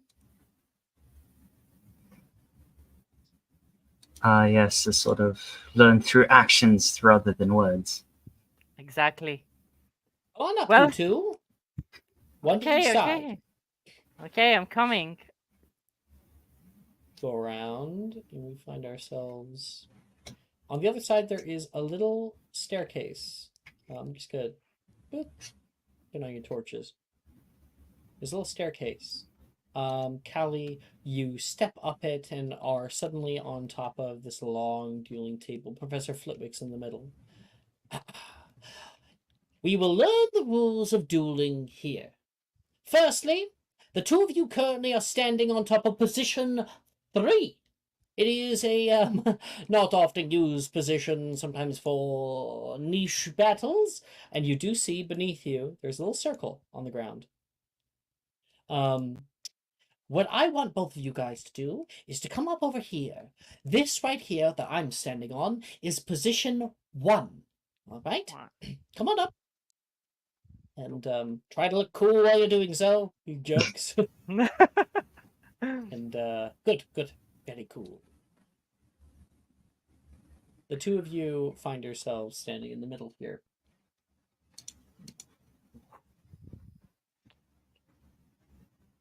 Alice is gonna yell out, "Kick his ass, Callie!" Hey! Go, Edgar. You can do it.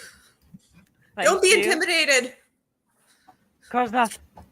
Strength doesn't Callie is going to like roll up her hoodie sleeves and will like on her left wrist will be the bracelet she made in Artisan Club.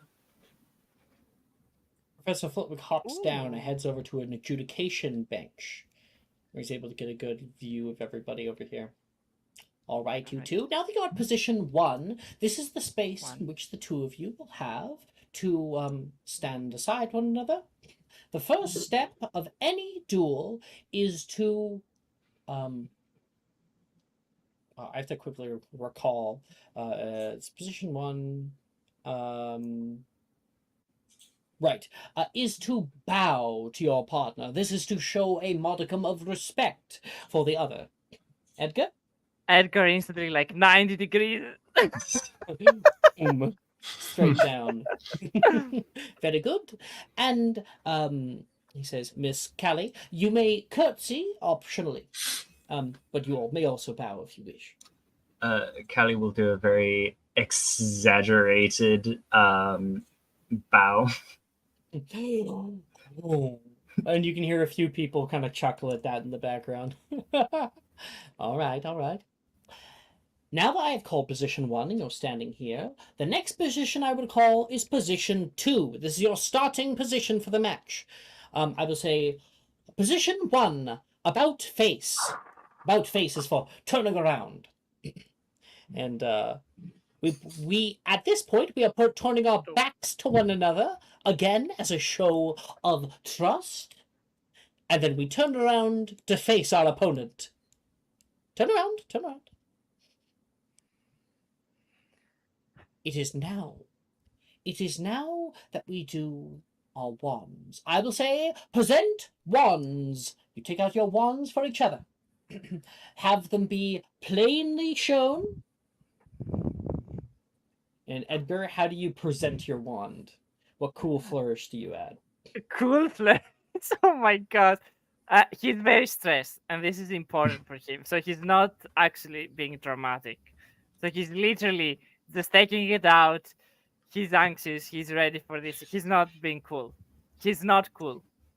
It just is important. He just takes out his wand very plainly. You pointed at your opponent. Callie, how do you take out your wand? Callie, seeing Edgar taking this seriously, will show some respect and likewise seriously do like a sort of her ready position where she showcases her wand outstretched in her dominant hand. Rapier hold. And Mr. Edgar, loosen up a bit. Okay, Professor. You kind of, all right. Now wands are at the ready. The match at this point may begin at any time. Now, please do not. But when I say the words begin, spells may fly. There are a few more rules that we must understand. 1, use of potions on oneself is restricted. There will be no physical contact between duelists. Should one touch the other, they will be considered disqualified. You win when your opponent is any of the following for longer than 10 seconds.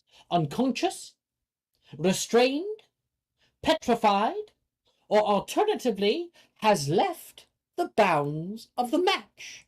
You will notice on each end there is a soft cushioning tile for you to fall upon, should you be blown off the back.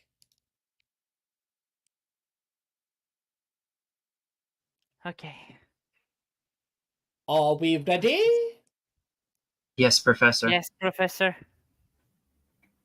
There's no countdown.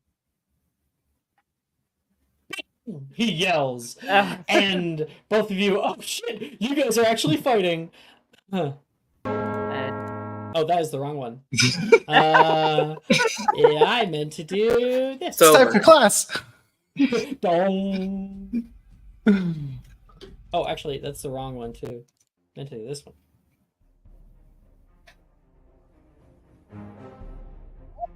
Okay, I want both of you please to roll initiative.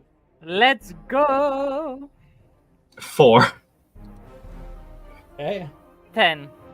10. Edgar, you get to move first. So, it is important to know, while this is 2 tiles wide, that's for aesthetics. Consider it as if it was 1 tile wide. So that means you cannot move past your opponent, unless you are able to somehow stealth. And, you're not gonna, because you can't get beside your opponent, you normally can't, push them off the side. You have to push them off the back. This is the mini game. This is going to come into play I in have a 4th year. question. Yes. Are we allowed to do spell attempts during this duel? You sure Or are. can we only use as- locked-in spells? As long as you have attempted it before. Okay. Because whenever you attempt a spell in class, it becomes available to you outside of class. It's only the Okay. spells you have never attempted before you can't attempt. Perfect. Okay. Edgar, your turn first. Okay. He's going to cast Immobulus. Does that work on people? Immobulus works on people, yes. Okay. Let's go. Attempt. I'll move you 2 into your proper starting positions, which is on this tile. Immobulus. I would like to attempt Langlock. Absolutely. 23. Make the spell attempt. I did 23. No. Yeah. Oh, yours is sorry. Success. I'm attempting Langlock, Langlock. and I reaction spell. succeeded. Okay. I almost now, got a natural 20. I Almost. believe we've got some rules when it comes to Langlock. I think we finalized them. Yes. So there is a new description for Langlock. It is reaction, which you take when you see a creature within 60 feet of you casting a spell. Range is 60 feet. You attempt to interrupt a being you can see in the process of casting a spell. If the creature is verbally casting a spell of 3rd level or lower, the spell fails and has no... Wait. Please see changes made in Yeah. It has no effect. If it is verbally casting a spell of 4th level or higher, you have to make an ability check. On a success, the creature's spell fails and has no effect. Additionally, those who are subject of a Langlock cannot use their reaction in the middle of casting a spell to counter with a Langlock of their own. However, a Langlock may still be countered if an ally is within range and expends their reaction to do so. So, Okay. you cannot Langlock a Langlock. Someone else would have to Langlock. Okay. Anyway, that's how it goes. So she casts out Langlock, and Immobulus is, I think, like a 1st level spell, or 2nd level, or something like that. Second. Yeah. Yep. And so, Edgar, you go out, and your mouth is taken away. Suddenly, it's just a flesh wall there. And your wand sparks. Oh, no. Now, also, the duration is instantaneous, unlike the original spell, which is 6 seconds. So, your mouth immediately comes back. Okay. If you have Quicken Cast, you could cast as a bonus action a non-leveled spell. I do. I'm just thinking if I want to do that. No. I think it's fine for now. He will not do something with his bonus action. Can he move closer, or is that not allowed? You sure can. Okay, but not melee, like, like a Huh? little bit closer. Well, that you can get within 5 feet. Yeah, no, I mean a tile behind that. Oh, okay. A little bit far. Yeah. Yeah, sorry. I'm like, Okay, that's all. what? Like this close? I didn't think Edgar was into that. Callie, your turn. Amazing. I cast Flipendo, and I have it locked in. Okay, so that's a strength save from Edgar.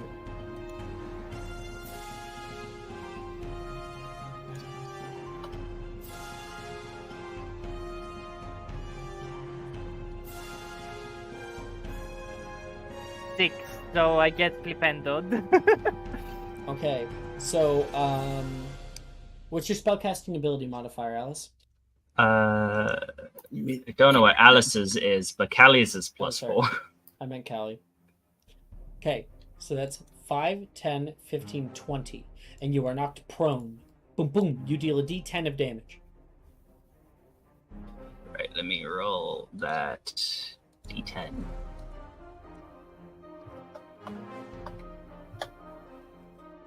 Three. Okay, so it's 3 damage to you, Edgar. Okay. And yeah, you are hit with a flipendo. You get flown back and hit the ground near the back of the board here. Oh, Callie will then move 10 feet forward. okay. End of your turn? Yep. Okay. Edgar, you want to use half your movement to get up? Yeah, obviously. Getting up, and then he's going to go for. Let me see my spell list.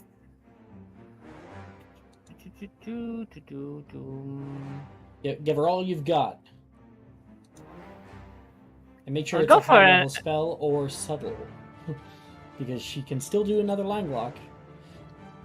I don't know what I have. I can't see it.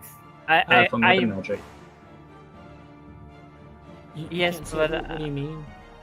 I don't know what I have. I'm pretty sure I took Quickens, but I don't see. Oh, you don't know? Oh, do /toggle meta magic and it should show up.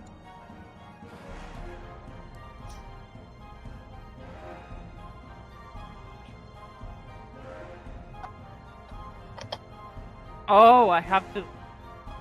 Okay. Did you never select? No, apparently not. I didn't set it. Okay, what kind of spellcaster are you? It'll tell you how many you get. I am willpower. Okay, so Oh, firstly, you should have gain 3. the 2. Well, you gain the 2 from willpower, which are At 5th Root level, you get a spell and 3rd. resistance spell. And then what level are you guys right now? 5th. See, So you have 2 meta magics of your choice.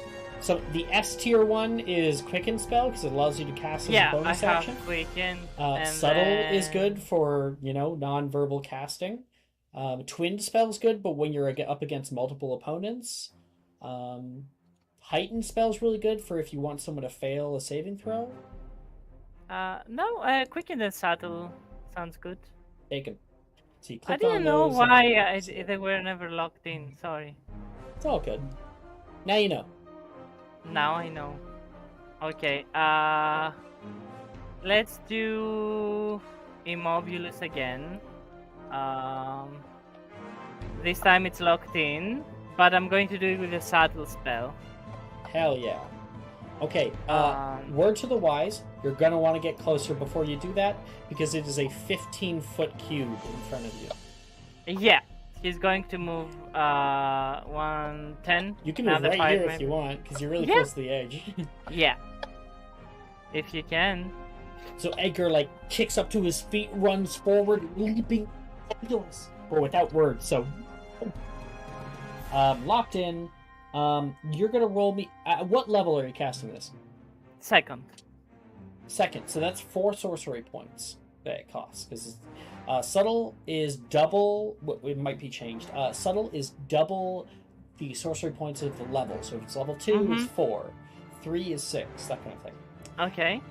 So you're doing it level 2. That means you get some bonuses here to how many dice you're going to be rolling. No, it's just the 70-10. 70-10, yeah. Because it's at base level, yeah. Yeah, you have to 70-10. be. Okay. Let's see. Yeah. 70-10. 26, that's not enough. Yeah, what's your... does 26... go over Kali's hit points? HP is 39. 39, not quite enough. So when you cast out Immobilus, you can see Callie is like shunted up into the air for a second, and she pulls out of it and drops back down. And you can see Flitwick say, might want to soften her up a bit. And you can still...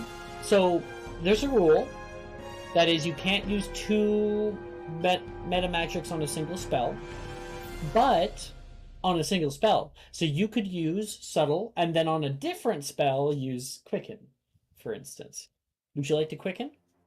No, I'm going to Okay. save it for now. All right. That's Edgar's turn. Callie. Okay. So.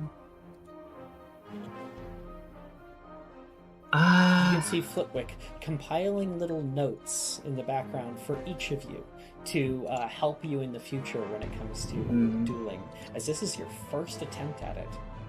Yes. All the rules and everything. It's such a small space, too. When you're in battle, your mind flutters 1,000 thoughts a second. Okay. I am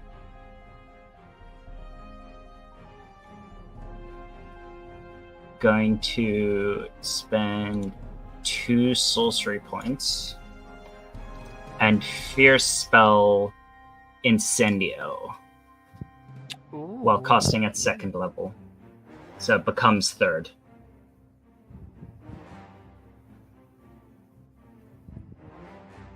But only uses a 2nd level spell slot. Bam! That means that Edgar, unless you have like a Lang Lock or something to try to stop it, that's going to be a dexterity saving throw. Okay. No, it's dexterity saving throw. 2 saving throws, dexterity. 7. The rolls are really not with me today. You blame is thrown toward you. You didn't even know that was legal to do in a battle, but Flitwick does not call it. You have to leap back. You'll still be on the same tile, kind of falling prone for a second, and then like putting the fire off you and getting back up to your feet. Roll damage. I believe it's like 3d6, maybe more. It's 3d6 to Plus 2d6 start plus with, 2d6. plus 2d6 plus 2d6. I'm Fierce Spelling, so it's 1 level higher, and I'm upcasting. 7d6 total. Are you certain that's how that works? So you can't. Okay, so here's the thing, right? Fierce Spell. You when don't you have cast 4th a level spell, spell slots. I'm not doing it 4th level. I'm casting it at 2nd level and doing 2 sorcery points to make it cast 1 higher, 3rd. A 3rd. It states that right, it's a your first spell level can't spell. It's a Yeah. first level spell. Yeah. Yeah. Yeah, 7d6. 23. So that's a total of 26 points of fire damage onto Edgar. You can hear everybody like, whoop. I'll then move 10 feet back.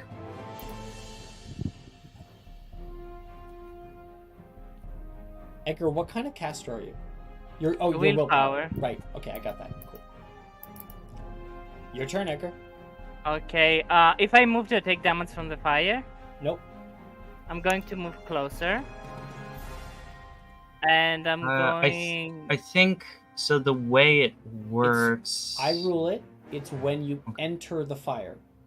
Technically, I believe the damage is not initial. It's supposed to be when he starts his turn in it, but it's fine. Well, any creature in the bonfire space when you cast it.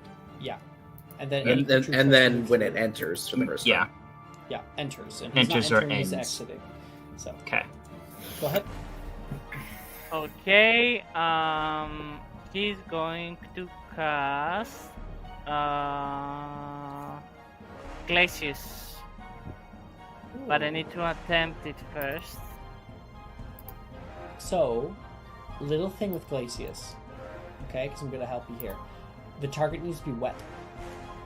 Oh, they need to be wet. So if you have Quicken Cast, now would be the perfect time. No. I don't have Aquamendi. You don't. Well, it was a required spell to attempt, so you can still attempt it. I have -4, so no. Yeah, so Glacius might not be the call. Defindo at let's first level do- has good damage too. Let's do Expelliarmus. Okay, let's see if we can end this in one go. I'm gonna attempt Protego. I need to attempt Expelliarmus first, so. I'll use Inspiration. Fuck this shit. What level are you casting Expelliarmus at? It's 2nd level. Are you upcasting at all? What do you mean upcasting? I'm Protegoing, not Langlocking. I understand that. Upcasting is the ability to cast a lower level spell with a higher level spell. This comes with the benefit. Yeah, sorry, Lemon. Do you not know about upcasting? Because it would be a great time to learn right now. What? What Okay, is so upcasting? there's a thing for spellcasters called upcasting. Many of these spells can be upcast, so they're a 2nd level spell, and you can cast them using a 3rd level spell slot, and it's even more powerful. So, for instance, your Immobilis could have been upcast to you do more than 7d10, like 10d10. Meanwhile, your Expelliarmus, if you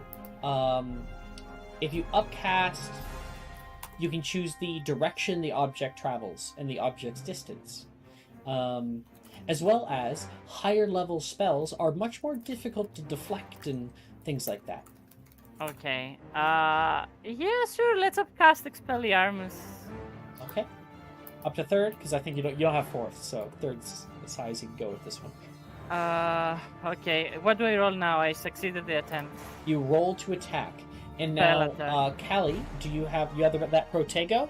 Did it Yeah, work? I successfully attempted it. Nice. Technically, what do I do? the roll doesn't even need to happen, Alex. The way it's worded. Expelliarmus Magica ranged spell attack. It needs to actually level hit. 3. Oh, level.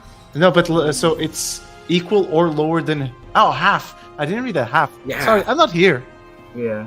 Rounded down. Oh, you're saying we're all Protego. learning right now. This is a really great tutorial area because we're gonna be doing dueling next. Oh yeah, next year this is important. Very important. Is that rounded up or It's down? really good that Edgar's learning about upcasting because It's rounded super useful. down, I believe. 20? 20 to hit, Yeah. Callie. Yeah, that hits. All right. So you've upcast, so you can make the wand come to you, if you wish. And will this end the duel? It's kind of in a way. Do we use melee rules? Because it's a ranged spell attack in melee No, combat. I don't No. even use those in Okay. regular D&D, honestly. Okay. Unless the target's prone, then I use those rules. Anyway. Okay. So, Edgar, you run up forward, Expelliarmus, and you Protego, and you can see Edgar. He's like battered, beaten, put on the edge. He could lose in next round. He shoots forward a white bolt, and it hits your Protego and shatters through it. And when you are hit in the chest, you feel this sudden zap in your wand hand, and it goes flying up to the air, and then Edgar catches it out of it.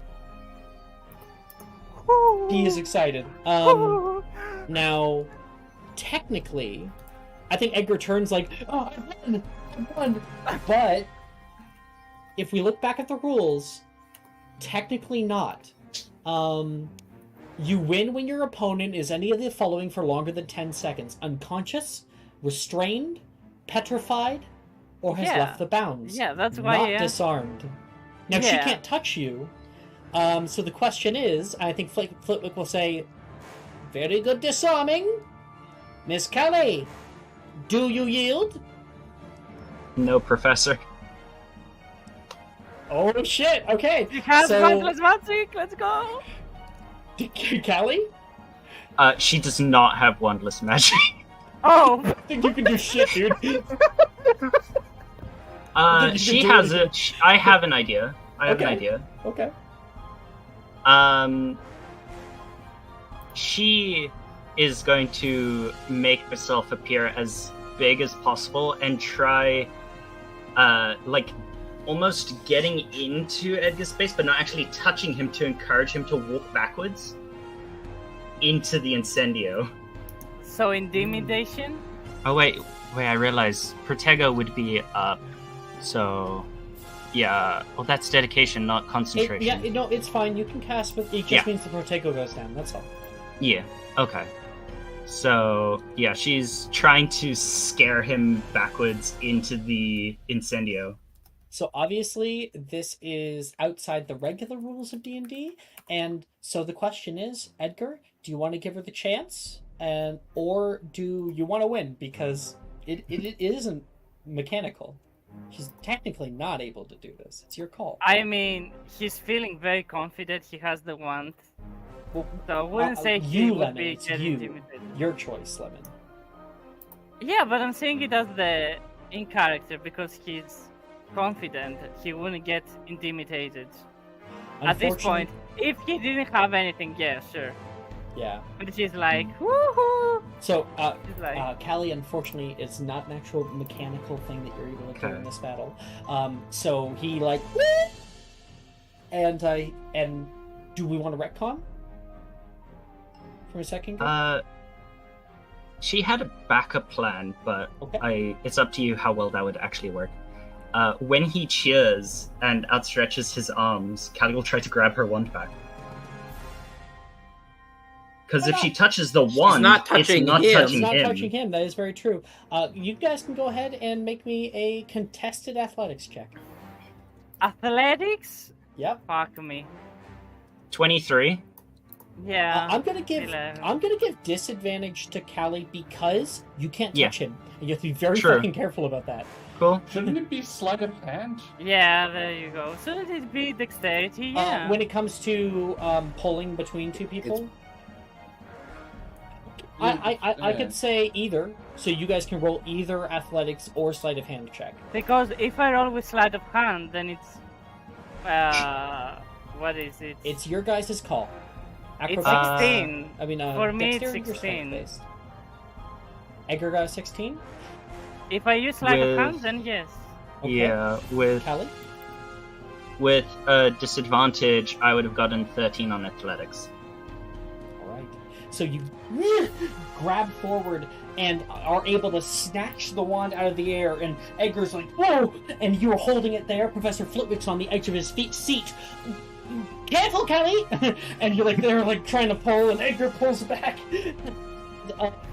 You give a good yank, and unfortunately your hand slips out of it, and you hit your, onto your butt. And Edgar points both wands toward you. Do you yield? You can hear cheering from the audience. Woo! Good try! Good try! Callie will say, in an actual duel, you shouldn't let your guard down. I yield, Professor. Professor Flitwick, as long as with everybody else, starts clapping and whatnot, and Professor Flitwick says, "Very good match, very evenly matched." Indeed. Edgar Coleman, Vector. And now, Thank Mr. you. Edgar, might I recommend you put out the flame and clean up yourself? Yes, of course. But first he's going to give the wand back, and then he's going to offer a hand back up to Callie. Oh, hand down, Callie. Yeah. Callie will accept it. You're pulled back Once up she's to your on feet. her feet, we'll parry out the fire. Good job. Thank you. That was amazing, actually. Reparo? Professor Flitwick's You- doing his table. You put up a good fight, but try not to let your guard down so much. Yes, yeah, you're right. I shouldn't have. I got excited. So with this, we have seen an example of a proper duel and how they can go. We've learned about the rules of dueling, about going off the edge, or about you can just make someone unconscious. There are some spells which end battles quite quickly, such as Expelliarmus and Stupefy, and normally it's like out of character, it's like a thing, you don't really do them until like the 4th round or anything. You know, you kind of leave off them, try out different things, right? What was I saying? And then we've learned about upcasting as well, with being able to cast spells at a higher level. We have to think about range. We have to think about movement. Can't move past your opponent. I've had some interesting plays. Like I've had people summon snakes behind their opponent, and then if those can attack physically, I just can't. Oh. I've had people go nebulous and then stealth around their partner because there is obfuscation, and Yes. then blow them off the back. Yeah. I've had lots of stuff like that. That was I've had me people and- shrink people and then flipendo them because they have disadvantage on strength saves. Like that I kind could of have thing. also upcast Flipendo, which would have knocked Edgar backwards. Absolutely. A lot farther. of things are clearer in hindsight, and it's going to help us out next year. Oh, I was fully aware of that. Callie also has Expelliarmus locked in. Ellie, what kind of caster are you? Willpower. Oh, willpower versus willpower. And of course, it wasn't in play in this battle, but you have to consider technique casters. Because they'll send your shit right back at you if you're too close.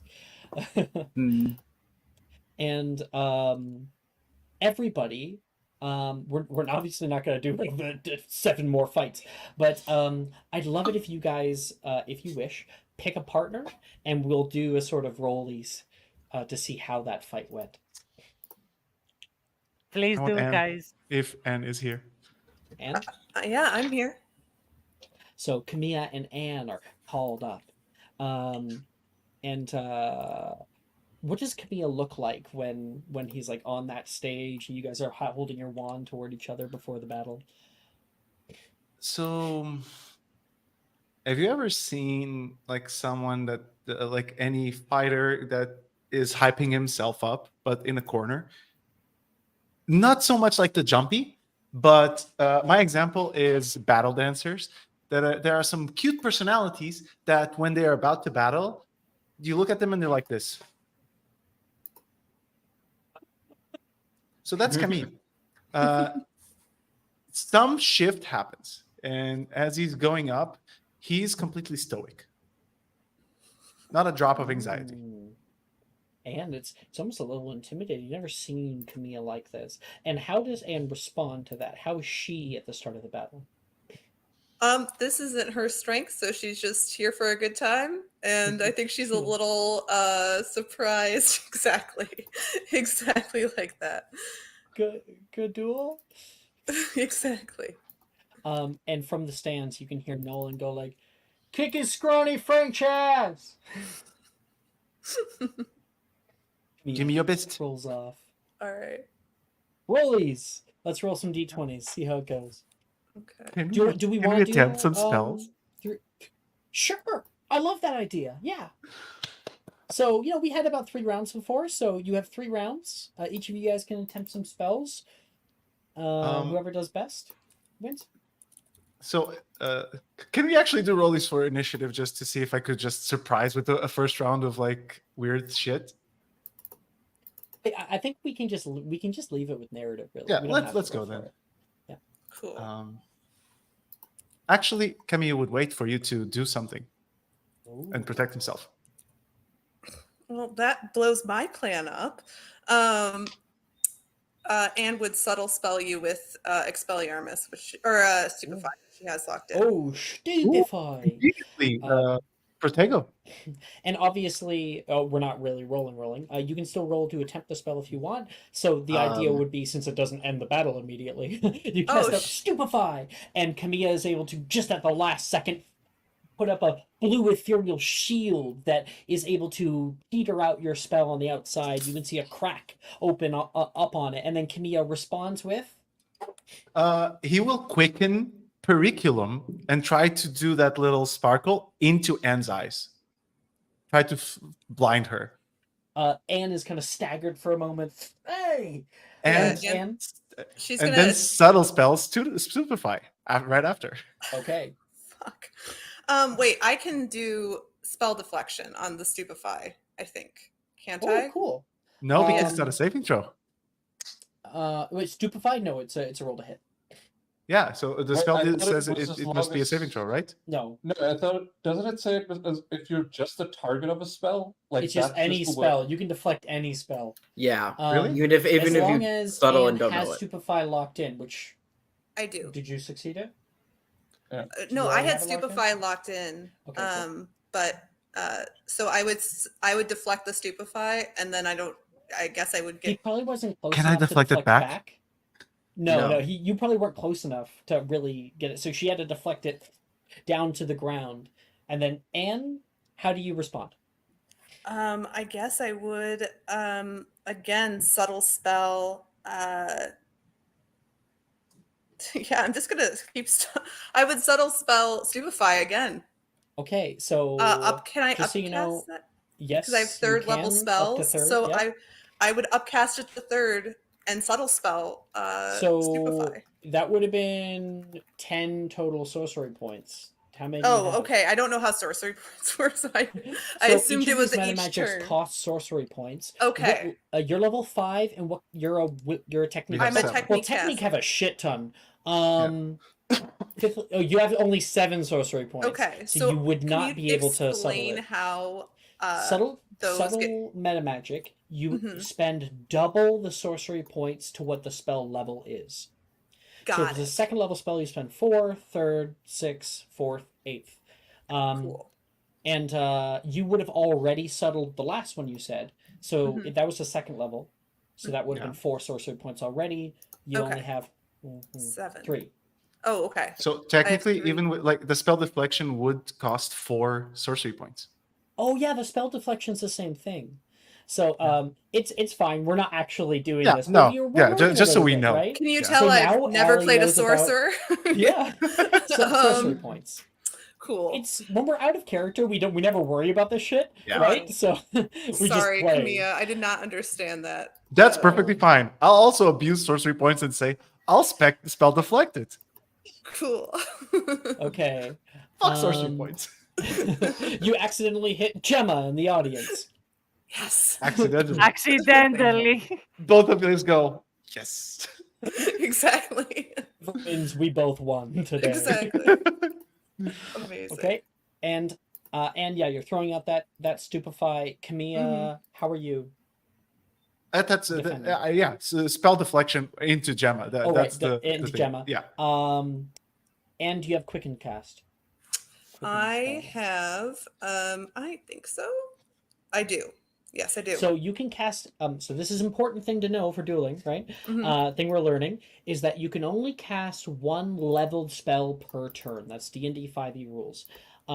So if you casted a level spell like Stupefy, and you did another spell as a bonus action, you can only cast a cantrip. So the level Cool. 0 spells. Wow. So if you want like a Bombarda or something like that, Infirma Cerebra. Mhm. Is it? I've really, yeah. Infirma Cerebra. Well, this is dumb. Could I Accio his wand? His wand? No, because Accio Okay. cannot be used against something that is being restrained. You Got would it. need Relatio, which is another thing good to learn. Yeah. I'll do an Infirma Cerebra thing. So that's what I would do. Yeah. I have it locked in, so I'd throw that your way. Infirma Cerebra. For fun, roll to hit. Oh, okay. He has no reaction, so. Okay, cool. Spell attack. 26. 26! Correct. Boom! You gotta are say it's a crit. hit directly, and there's like little stars that are flying around your head right now. You feel a little dumb. Oh yeah, that was a natural 20. Finally. Natural 20. Oh, Yeah. I think we can say that I Anne wins lose. the match. I there. lose. Yeah, I lose. Camilla falls back. Whatever you roll. Like, genuinely. If you roll a natural 20, that's more important than the number. Yeah. Awesome. Yes. So when it's bolded like that in yellow, then you know nat 20. Yeah. Very important. So Critical much success. Slytherin victories all around. Normally it doubles damage too. Nice. It does. Okay. So But the way you double damage is just you roll, then double. and Or Harley, you roll double. Victor. The way I do crits, because everyone does them a little differently, is Yeah, everyone does it different. you take the dice, you add any modifiers, and Roll double that. double. If Yeah. if you have an ability that does, oh, I do all this damage and then I do poison damage, the poison damage isn't doubled. It's just the initial physical damage. Got But it. if it adds a modifier like wisdom to the damage Yeah, itself, then that obviously, would then it goes double up. it too. Yeah. Very good. Cool. Congratulations. Well Anne. played. Same, Camilla. That was fun. That was very good. You're amazing. Nolan says. Oh, thanks, Nolan. And were you casting without words there? Yeah. Yeah. Yes. That's crazy. Thanks. Because he could hear like the spell go off, but no, words, and he was like, "What?" Okay. Camilla, are you also a Technicaster? Yes, we are. Oh, look at that. Alice, who would you go up against? Is Uh, Rose in this, or are you just spectating? I wanted to have Rose go see Roadhouse. Yeah. Don't quite have full time for it. so who else We're here already over time. in terms of NPCs? NPCs. We got Sally, Wilfred, Nate, Nolan, Morgan, Janice, Taylor, Ernesia, and Gemma is unconscious. Gemma is unconscious. All right. Let's do Nate. Nate, yes. Nate is, when he goes up, like the bow and everything, he is extremely princely. He is very, very to the point, very kind of almost robotic. And then he puts his wand out and is breathing, but is trying to be focused. Mhm. How do you, how are you in that space? Oh, I think she's very irreverent. I think she's having a good time. I think she's like, let's go. We're Let's going to do go. it. She's like Yeah. jumping a little bit. Might be a little bit much for Nate. He's like, okay. And She's picking Nate because she knows that he's good at like this sort of thing because Rojas Mhm. keeps picking him. Even you if got he's a kinda- little weird about it. 3 narrative rounds to try out some stuff. So do you have some Yeah. spells you want to try out? Yeah. I want to try Sluggus Erecto. Slugulus Erecto. Third level, right? Yeah. Yeah. So we'll do that.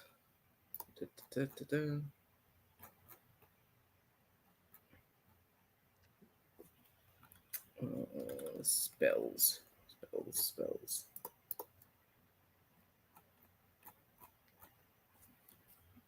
Just slash And- attempt. Slug. Plus. Slug. If you just put slug, it'll show up. Let's put slug. Oh, that does succeed. Oh, I'm in the wrong rolling channel.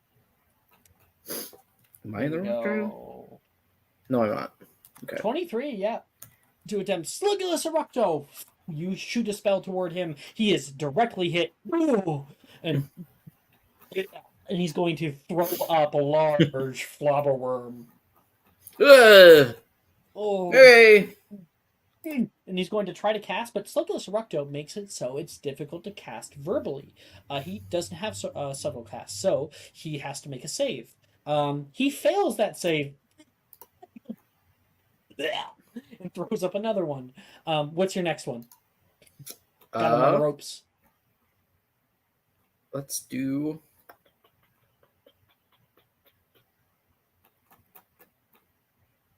What I'll do here. What spell do I want to have locked in? Which one? I want to try Metaphors. Metaphors, perfect. Okay, try it out.